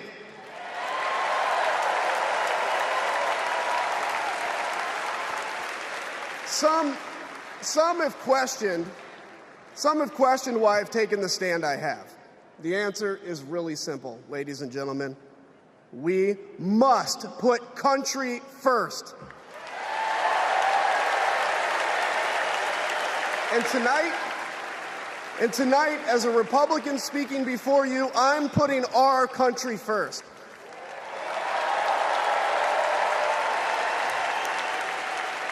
Because the fact is, I do belong here. I know Kamala Harris shares my allegiance to the rule of law, the Constitution, and democracy. And she is dedicated to upholding all three in service to our country. Whatever policies we disagree on pale in comparison with those fundamental matters of principle, of decency, and of fidelity to this nation.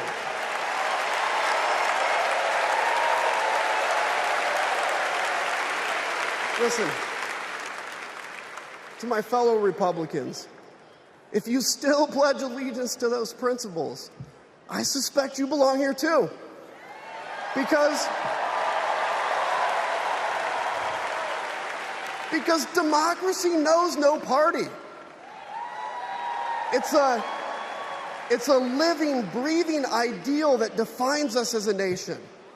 It's the bedrock that separates us from tyranny, and when that foundation is fractured, we must all stand together, united, to strengthen it.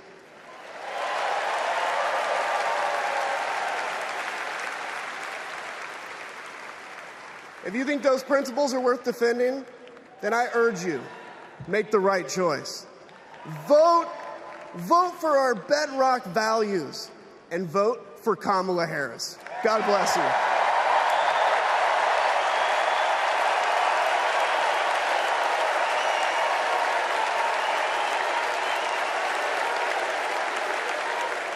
Please welcome lawyer, policy advocate, and sister of the Vice President, Maya Harris.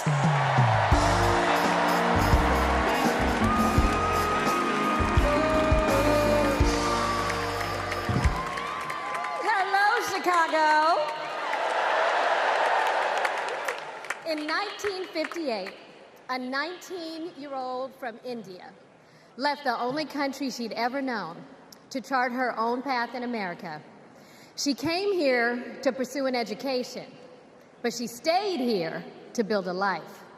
Her name was Dr. Kamala Gopalan Harris.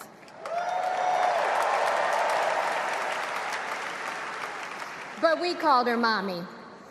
Mommy was so many things to so many people.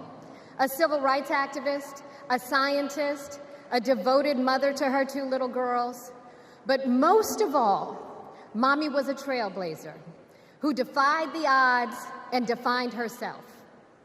And when it came to Kamala and me, Mommy had great expectations for us, but she had even greater expectations of us.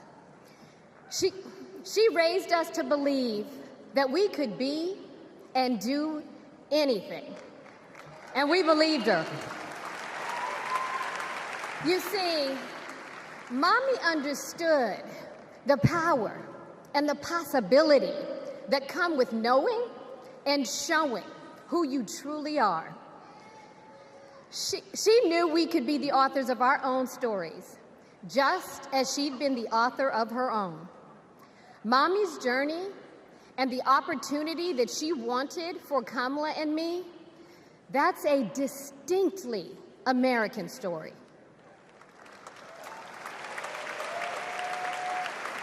We may all have different histories, different struggles, or different perspectives, but what binds us together is the fervent desire to be free, to fulfill our God-given potential. Kamala's entire life has been about fighting for each of us to have that freedom. And like so many Americans, Kamala knows what it's like to be underestimated and be counted out. She knows what it's like to be the underdog and yet still beat the odds. And now, she has created so much electricity, so much optimism, so much joy throughout the nation, and it is why we need her leadership in this historic moment.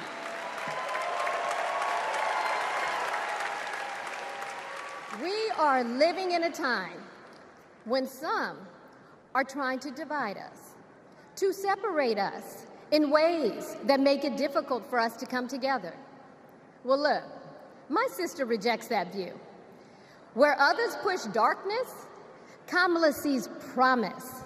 Where others feel detachment, Kamala fosters connection. Where others want to drag us back to the past, my sister says, hold up now, we are not going back.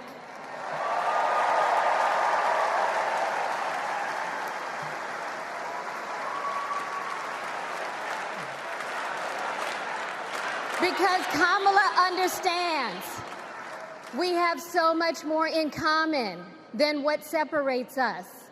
She knows the measure of our success isn't just winning an election. It's about who we bring along and lift up in the process.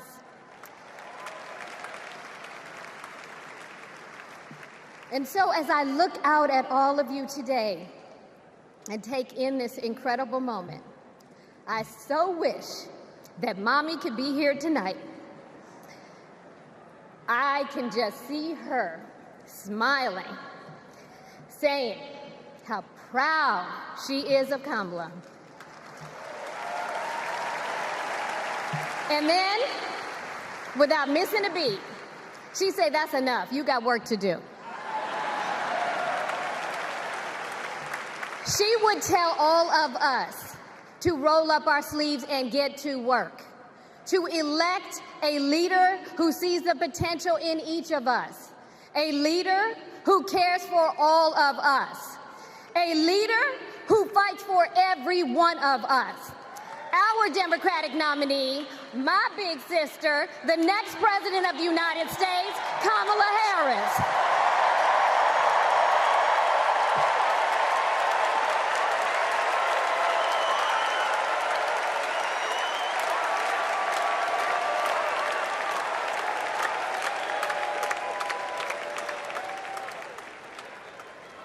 Please welcome North Carolina Governor Roy Cooper.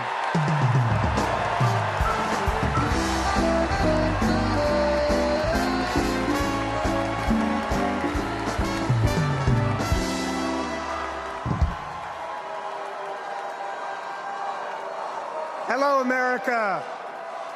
I'm Roy Cooper, the last guy standing between you and the moment we're all waiting for. So I'm going to get right to it. All week, you've heard stories about my friend Kamala. I want to take you behind the scenes of one of them. 2011 was a rough time for American homeowners. Hundreds of thousands were losing their homes to illegal foreclosure. I was Attorney General in North Carolina, while Kamala had just become California's. All the AGs were close to a settlement with the big banks, and it was a pretty good deal. Would have meant $4 billion for California families who'd been ripped off. I know that sounds like a lot, but Kamala said, "Hang on a minute. I've met these families. I know what they've been through, and they deserve more." She went toe-to-toe with some of the world's most powerful executives, and she refused to give in. Let me tell you, this was a huge risk, but she knew it was a risk worth taking. That's Kamala. And we all know what happened. The banks caved. That $4 billion for California families became $20 billion. That was the first time I witnessed Kamala in action. And what I saw was a leader who does exactly what she says she's going to do, who never will settle for less. America, we got a lot of big fights ahead of us, and we've got one hell of a fighter ready to take them on. I know that because I know her. And tonight, I want the American people to know, even if you don't agree with her on everything, Kamala Harris will fight for you to the very end. For families who need better health care or a safer place to live, Kamala will fight for you. For parents who want better schools for their kids, for workers worried about a secure retirement for themselves, Kamala will fight for you. For any one of our allies, anywhere in the world, wondering if America still has your back, remember this: Kamala will fight for you. And when she fights, we win. Kamala's ready. Kamala's ready. The question is, are we? Are we going to stand up and fight for Kamala like she'll stand up and fight for us? All right. If you're ready, my home state of North Carolina, stand up. Stand up, Pennsylvania. Stand up, Michigan. Stand up, Wisconsin. Stand up, Georgia. Stand up, Nevada. Stand up, Arizona. Stand up, America. Are we going to stand up? Are we going to fight? Are we going to vote? Are we going to win? You bet we are. Let's go get them.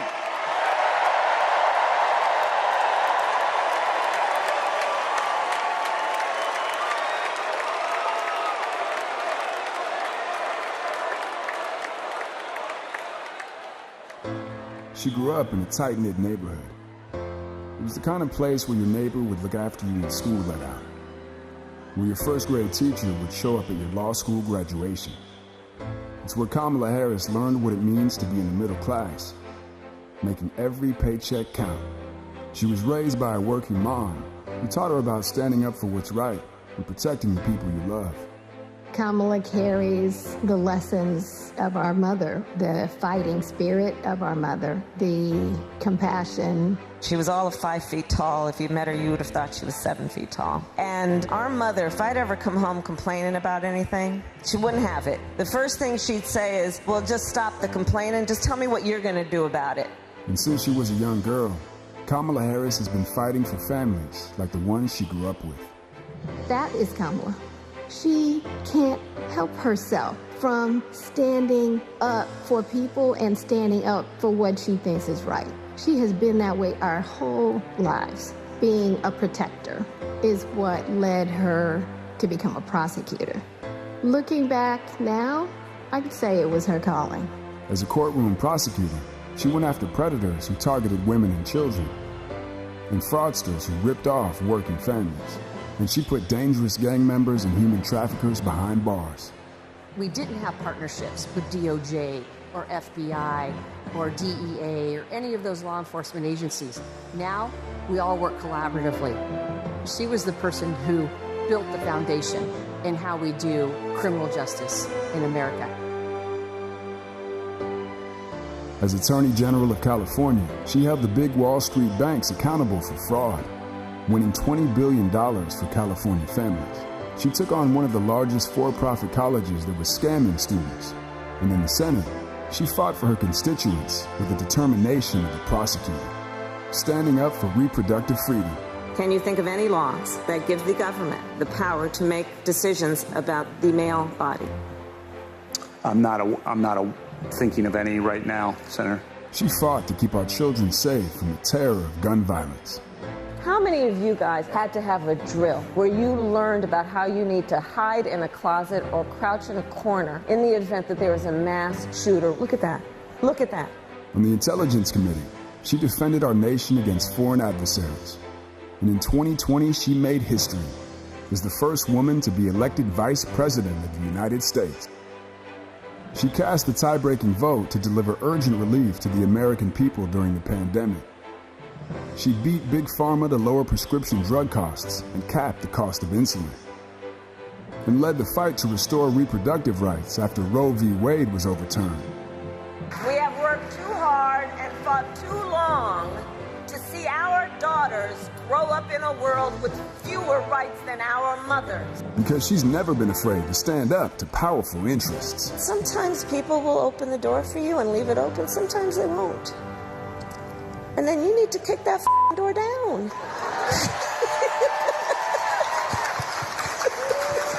Excuse my language.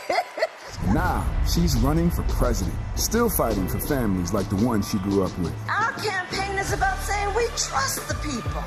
We're saying we just want fairness. We want dignity for all people. And we are a work in progress. We haven't yet quite reached all of those ideals, but we will die trying because we love our country. We believe in our country. We're not falling for these folks who are trying to divide us, trying to pull us apart. We know what we stand for, and we stand for the people, and we stand for the dignity of work, and we stand for freedom. We stand for justice. We stand for equality. And so we will fight for all of it. That's who Kamala Harris is. That's what she believes, and that's what she'll fight for every day.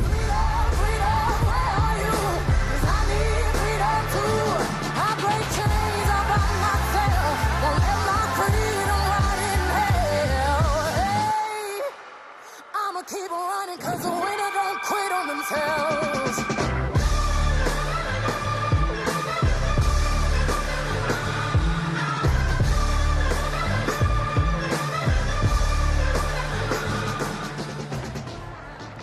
Please welcome the Democratic nominee for president, Vice President of the United States of America, Kamala Harris.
Thank you, everyone. Thank you, everyone. Thank you. Okay, let's get to business. Let's get to business. All right. So let me start by thanking my most incredible husband, Doug, for being an incredible partner to me, an incredible father to Cole and Ella, and happy anniversary, Dougie. I love you so very much. To our President Joe Biden, when I think about the path that we have traveled together, Joe, I am filled with gratitude. Your record is extraordinary, as history will show, and your character is inspiring.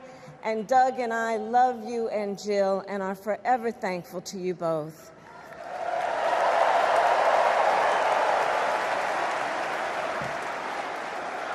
And to Coach Tim Walz,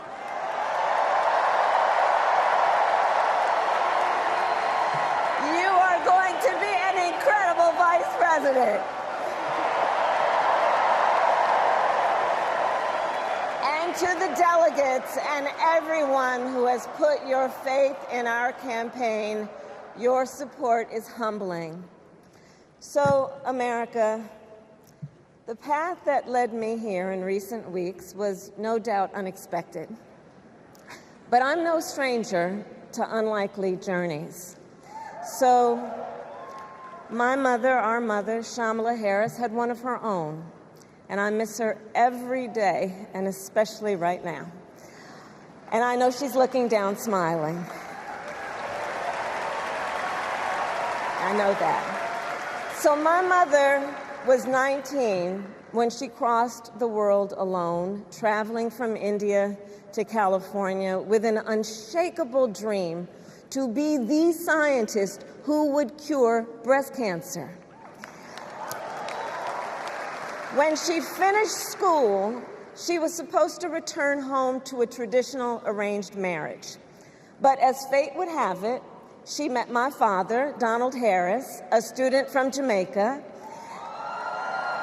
They fell in love and got married, and that act of self-determination made my sister Maya and me. Growing up, we moved a lot. I will always remember that big Mayflower truck packed with all our belongings, ready to go to Illinois, to Wisconsin, and wherever our parents' jobs took us. My early memories of our parents together are very joyful ones.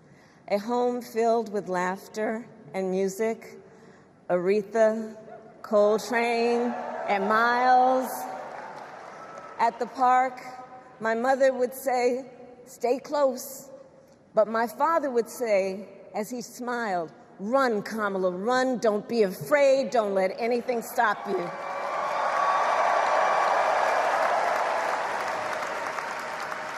From my earliest years, he taught me to be fearless. But the harmony between my parents did not last. When I was in elementary school, they split up, and it was mostly my mother who raised us. Before she could finally afford to buy a home, she rented a small apartment in the East Bay. In the Bay, you either live in the hills or the flatlands. We lived in the flats. A beautiful working-class neighborhood of firefighters, nurses, and construction workers, all who tended their lawns with pride. My mother, she worked long hours, and like many working parents, she leaned on a trusted circle to help raise us. Mrs. Shelton, who ran the daycare below us and became a second mother. Uncle Sherman, Aunt Mary, Uncle Freddie, Auntie Chris, none of them family by blood, and all of them family by love.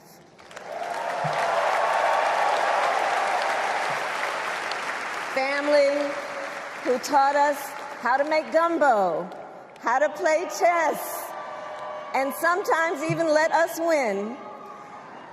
Family who loved us, believed in us, and told us we could be anything and do anything. They instilled in us the values they personified: community, faith, and the importance of treating others as you would want to be treated, with kindness, respect, and compassion. My mother was a brilliant, 5-foot-tall, brown woman with an accent. And as the eldest child, I saw how the world would sometimes treat her. But my mother never lost her cool. She was tough, courageous, a trailblazer in the fight for women's health, and she taught Maya and me a lesson that Michelle mentioned the other night. She taught us to never complain about injustice, but do something about it. Do something about it. That was my mother. And she taught us, and she also taught us, and never do anything half-assed. And that is a direct quote. A direct quote. I grew up immersed in the ideals of the civil rights movement. My parents had met at a civil rights gathering, and they made sure that we learned about civil rights leaders, including the lawyers like Thurgood Marshall and Constance Baker Motley, those who battled in the courtroom to make real the promise of America. So at a young age, I decided I wanted to do that work. I wanted to be a lawyer. And when it came time to choose the type of law I would pursue, I reflected on a pivotal moment in my life. You see, when I was in high school, I started to notice something about my best friend, Wanda.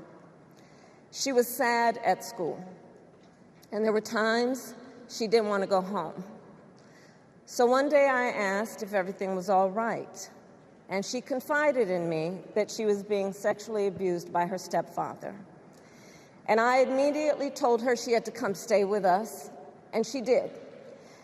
This is one of the reasons I became a prosecutor, to protect people like Wanda, because I believe everyone has a right to safety, to dignity, and to justice.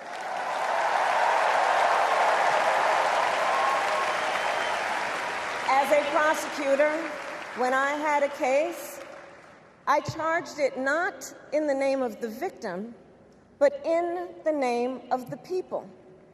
For a simple reason. In our system of justice, a harm against any one of us is a harm against all of us.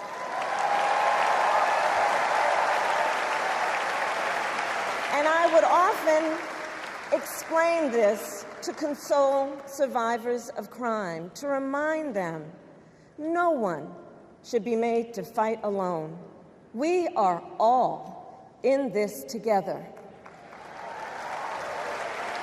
And every day, in the courtroom, I stood proudly before a judge, and I said 5 words: Kamala Harris for the people.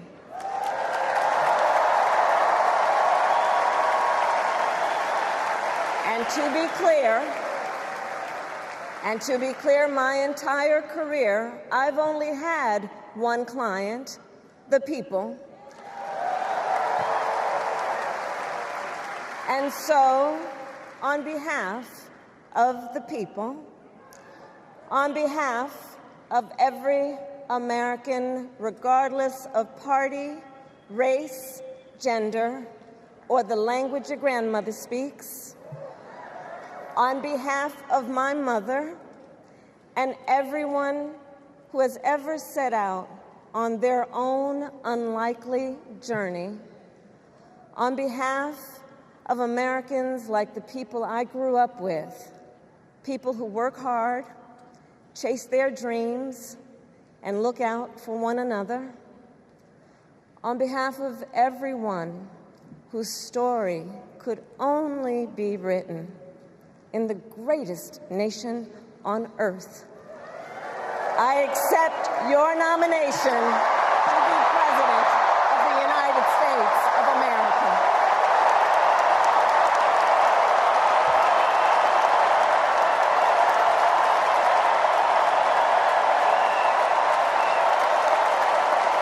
And with this election,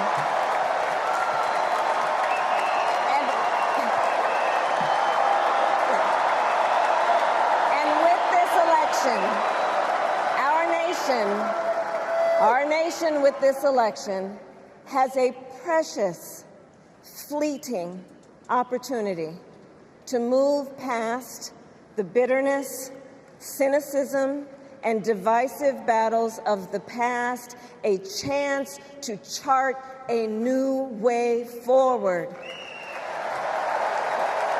Not as members of any one party or faction, but as Americans. And let me say, I know there are people of various political views watching tonight, and I want you to know, I promise to be a president for all Americans. You can always trust me to put country above party and self, to hold sacred America's fundamental principles, from the rule of law to free and fair elections to the peaceful transfer of power.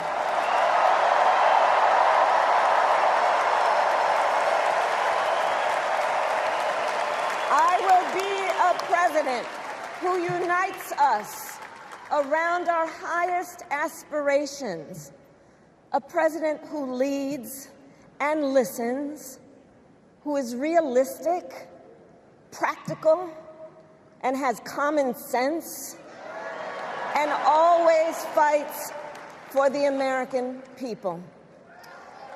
From the courthouse to the White House, that has been my life's work. As a young courtroom prosecutor in Oakland, California, I stood up for women and children against predators who abuse them. As Attorney General of California, I took on the big banks, delivered $20 billion from middle-class families who faced foreclosure, and helped pass a homeowner Bill of Rights, one of the first of its kind in the nation. I stood up for veterans and students being scammed by big for-profit colleges, for workers who are being cheated out of their wages, the wages they were due, for seniors facing elder abuse. I fought against the cartels who traffic in guns and drugs and human beings, who threaten the security of our border and the safety of our communities. And I will tell you, these fights were not easy, and neither were the elections that put me in those offices. We were underestimated at practically every turn, but we never gave up, because the future is always worth fighting for.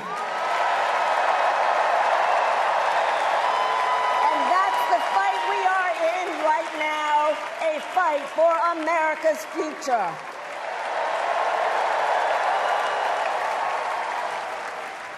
Fellow Americans, this election is not only the most important of our lives, it is one of the most important in the life of our nation.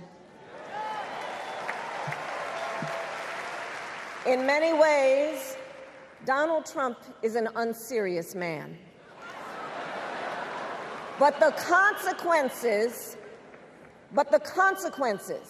of putting Donald Trump back in the White House are extremely serious. Consider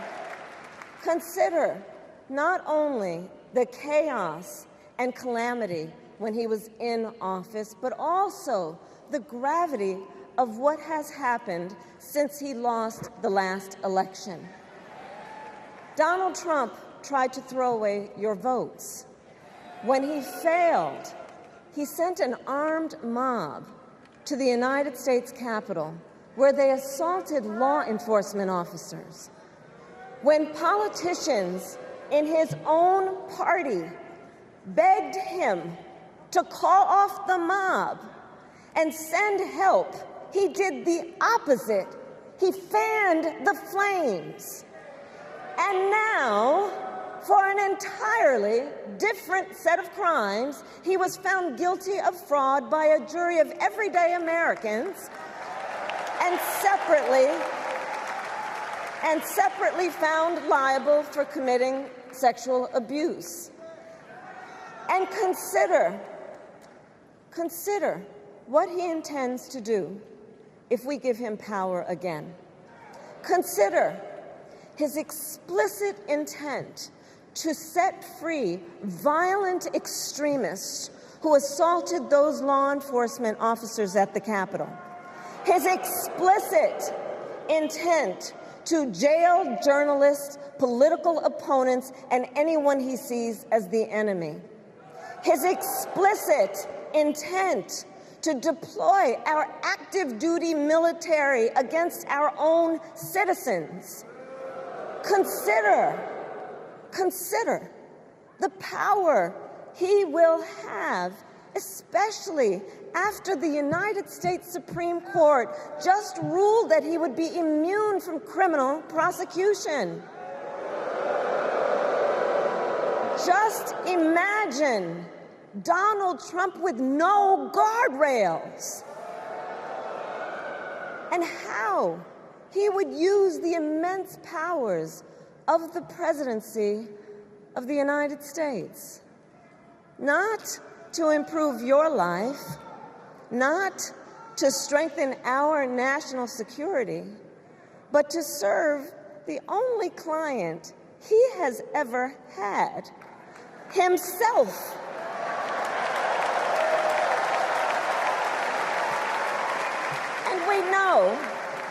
And we know what a second Trump term would look like. It's all laid out in Project 2025, written by his closest advisors, and its sum total is to pull our country back to the past. But America, we are not going back. We are not going back. We are not going back. We are not going back to when Donald Trump tried to cut Social Security and Medicare. We are not going back to when he tried to get rid of the Affordable Care Act, when insurance companies could deny people with pre-existing conditions. We are not going to let him eliminate the Department of Education that funds our public schools. We are not going to let him end programs like Head Start that provide preschool and childcare for our children. America, we are not going back.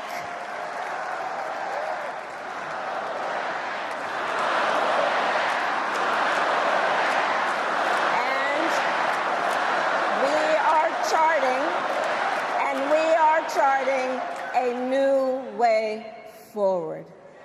Forward to a future with a strong and growing middle class, because we know a strong middle class has always been critical to America's success. And building that middle class will be a defining goal of my presidency.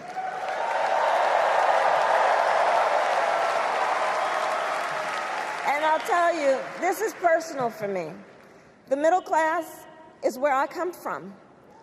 My mother kept a strict budget. We lived within our means, yet we wanted for little.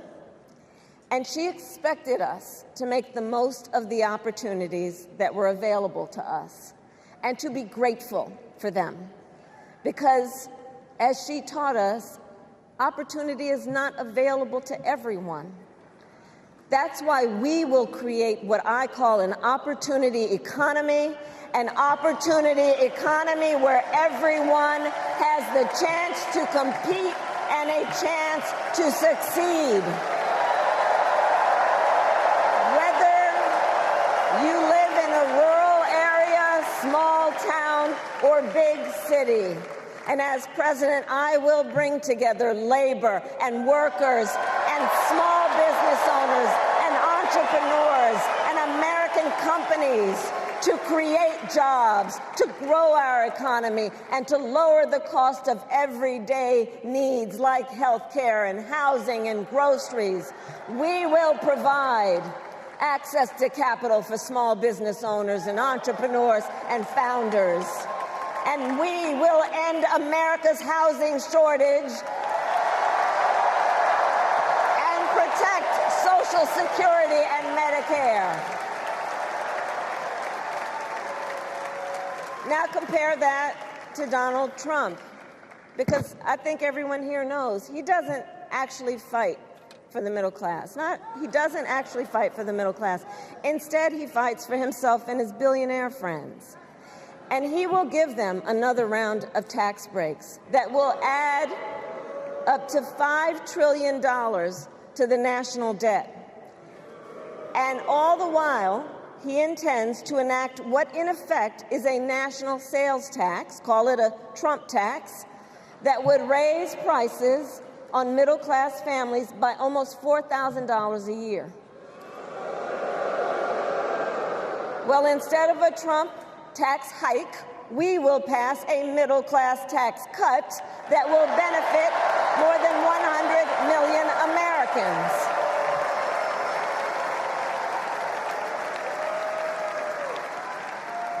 Friends, I believe America cannot truly be prosperous unless Americans are fully able to make their own decisions about their own lives, especially on matters of heart and home. But tonight, in America, too many women are not able to make those decisions. And let's be clear about how we got here. Donald Trump handpicked members of the United States Supreme Court to take away reproductive freedom. And now he brags about it. In his words, quote, "I did it and I'm proud to have done it," end quote. Well, I'll tell you, over the past 2 years, I've traveled across our country, and women have told me their stories. Husbands and fathers have shared theirs. Stories of women miscarrying in a parking lot, developing sepsis, losing the ability to ever again have children, all because doctors are afraid they may go to jail for caring for their patients. Couples just trying to grow their family, cut off in the middle of IVF treatments.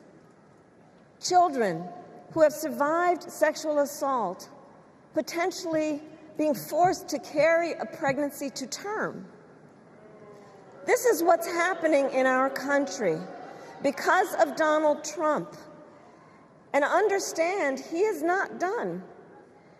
As a part of his agenda, he and his allies would limit access to birth control, ban medication abortion, and enact a nationwide abortion ban with or without Congress.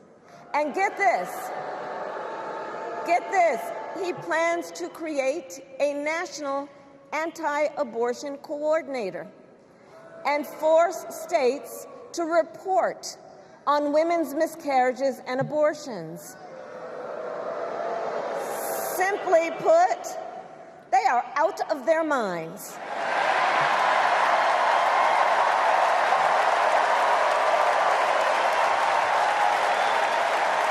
And one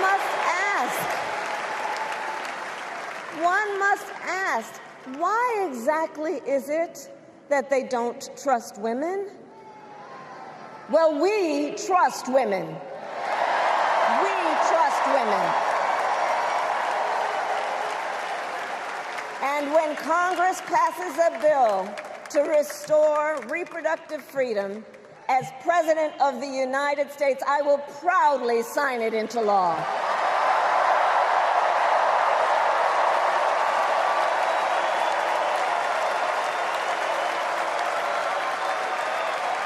In this election, many other fundamental freedoms are at stake. The freedom to live safe from gun violence in our schools, communities, and places of worship. The freedom to love who you love openly and with pride. The freedom to breathe clean air and drink clean water and live free from the pollution that fuels the climate crisis, and the freedom that unlocks all the others the freedom to vote.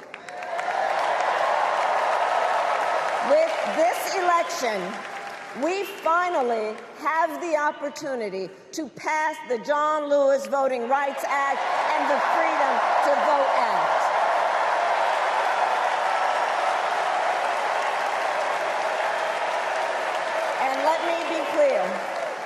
And let me be clear, after decades in law enforcement, I know the importance of safety and security, especially at our border. Last year, Joe and I brought together Democrats and conservative Republicans to write the strongest border bill in decades. The Border Patrol endorsed it. But Donald Trump believes a border deal would hurt his campaign. So he ordered his allies in Congress to kill the deal. Well, I refuse to play politics with our security. And here is my pledge to you. As president, I will bring back the bipartisan border security bill that he killed, and I will sign it into law. I know we can live up to our proud heritage as a nation of immigrants and reform our broken immigration system. We can create an earned pathway to citizenship and secure our border.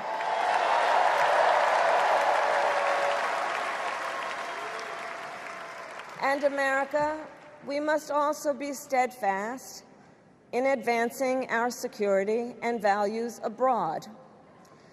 As Vice President, I have confronted threats to our security, negotiated with foreign leaders, strengthened our alliances, and engaged with our brave troops overseas. As Commander-in-Chief, I will ensure America always has the strongest, most lethal fighting force in the world, and I will fulfill our sacred obligation to care for our troops and their families, and I will always honor and never disparage their service and their sacrifice.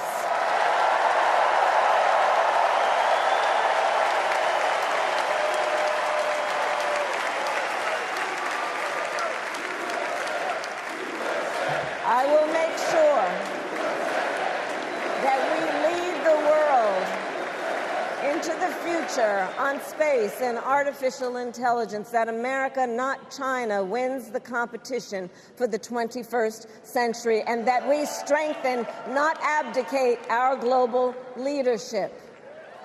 Trump, on the other hand, threatened to abandon NATO. He encouraged Putin to invade our allies, said Russia could, quote, do whatever the hell they want. 5 days before Russia attacked Ukraine, I met with President Zelensky to warn him about Russia's plan to invade. I helped mobilize a global response, over 50 countries, to defend against Putin's aggression. As president, I will stand strong with Ukraine and our NATO allies.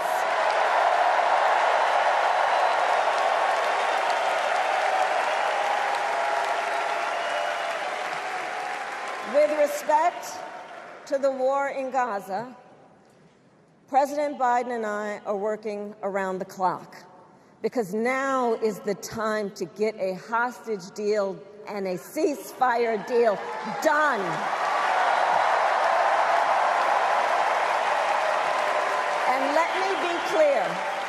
And let me be clear, I will always stand up for Israel's right to defend itself, and I will always ensure Israel has the ability to defend itself, because the people of Israel must never again face the horror that a terrorist organization called Hamas caused on October 7, including unspeakable sexual violence and the massacre of young people at a music festival. At the same time, what has happened in Gaza over the past 10 months is devastating. So many innocent lives lost. Desperate, hungry people fleeing for safety over and over again. The scale of suffering is heartbreaking. President Biden and I are working to end this war such that Israel is secure, the hostages are released, the suffering in Gaza ends, and the Palestinian people can realize their right to dignity, security, freedom, and self-determination.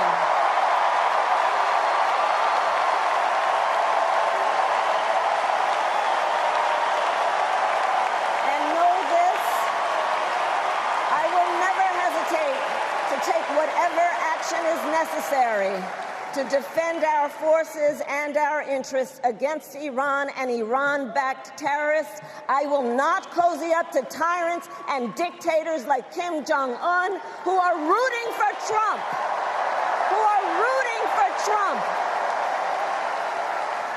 Because, you know, they know he is easy to manipulate with flattery and favors.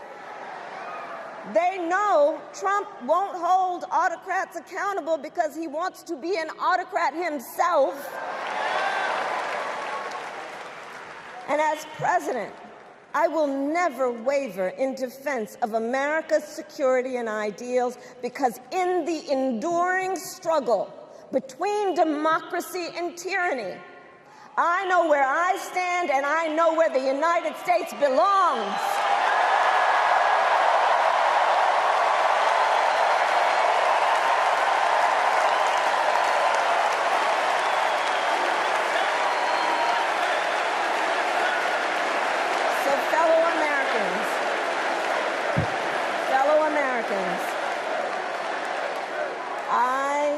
I love our country with all my heart. Everywhere I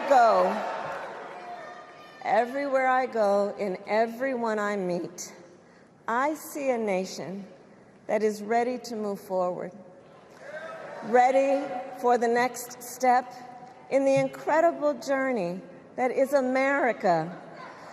I see an America where we hold fast to the fearless belief that built our nation and inspired the world, that here, in this country, anything is possible, that nothing is out of reach. An America where we care for one another, look out for one another, and recognize that we have so much more in common than what separates us. That none of us has to fail for all of us to succeed. And that in unity there is strength. You know, our opponents in this race are out there every day denigrating America, talking about how terrible everything is. Well, my mother had another lesson she used to teach. Never let anyone tell you who you are. You show them who you are. America, let us show each other and the world who we are and what we stand for. Freedom, opportunity, compassion, dignity, fairness, and endless possibilities.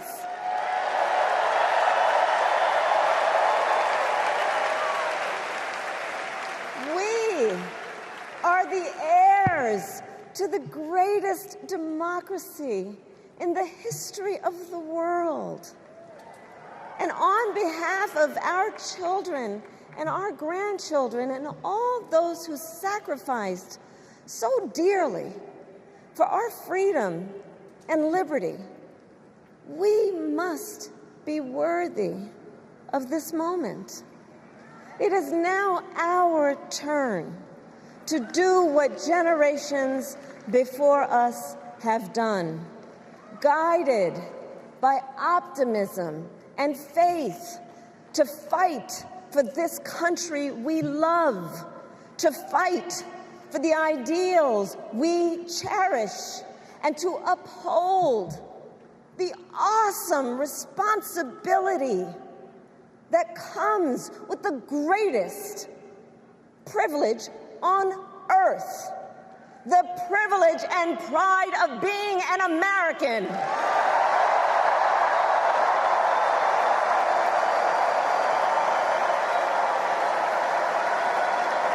So let's get out there, let's fight for it, let's get out there, let's vote for it, and together let us write the next great chapter in the most extraordinary story ever told.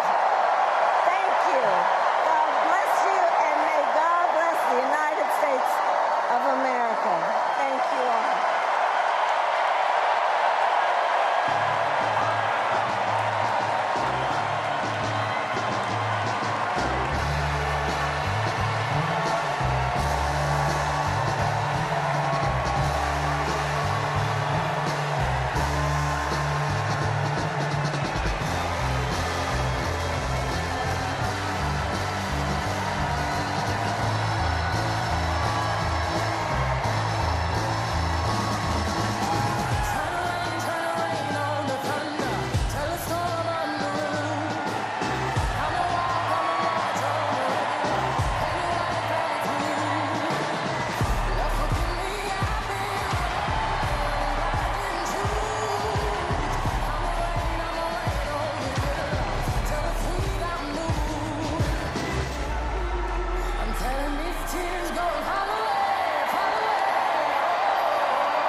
Six headlights waving in my direction.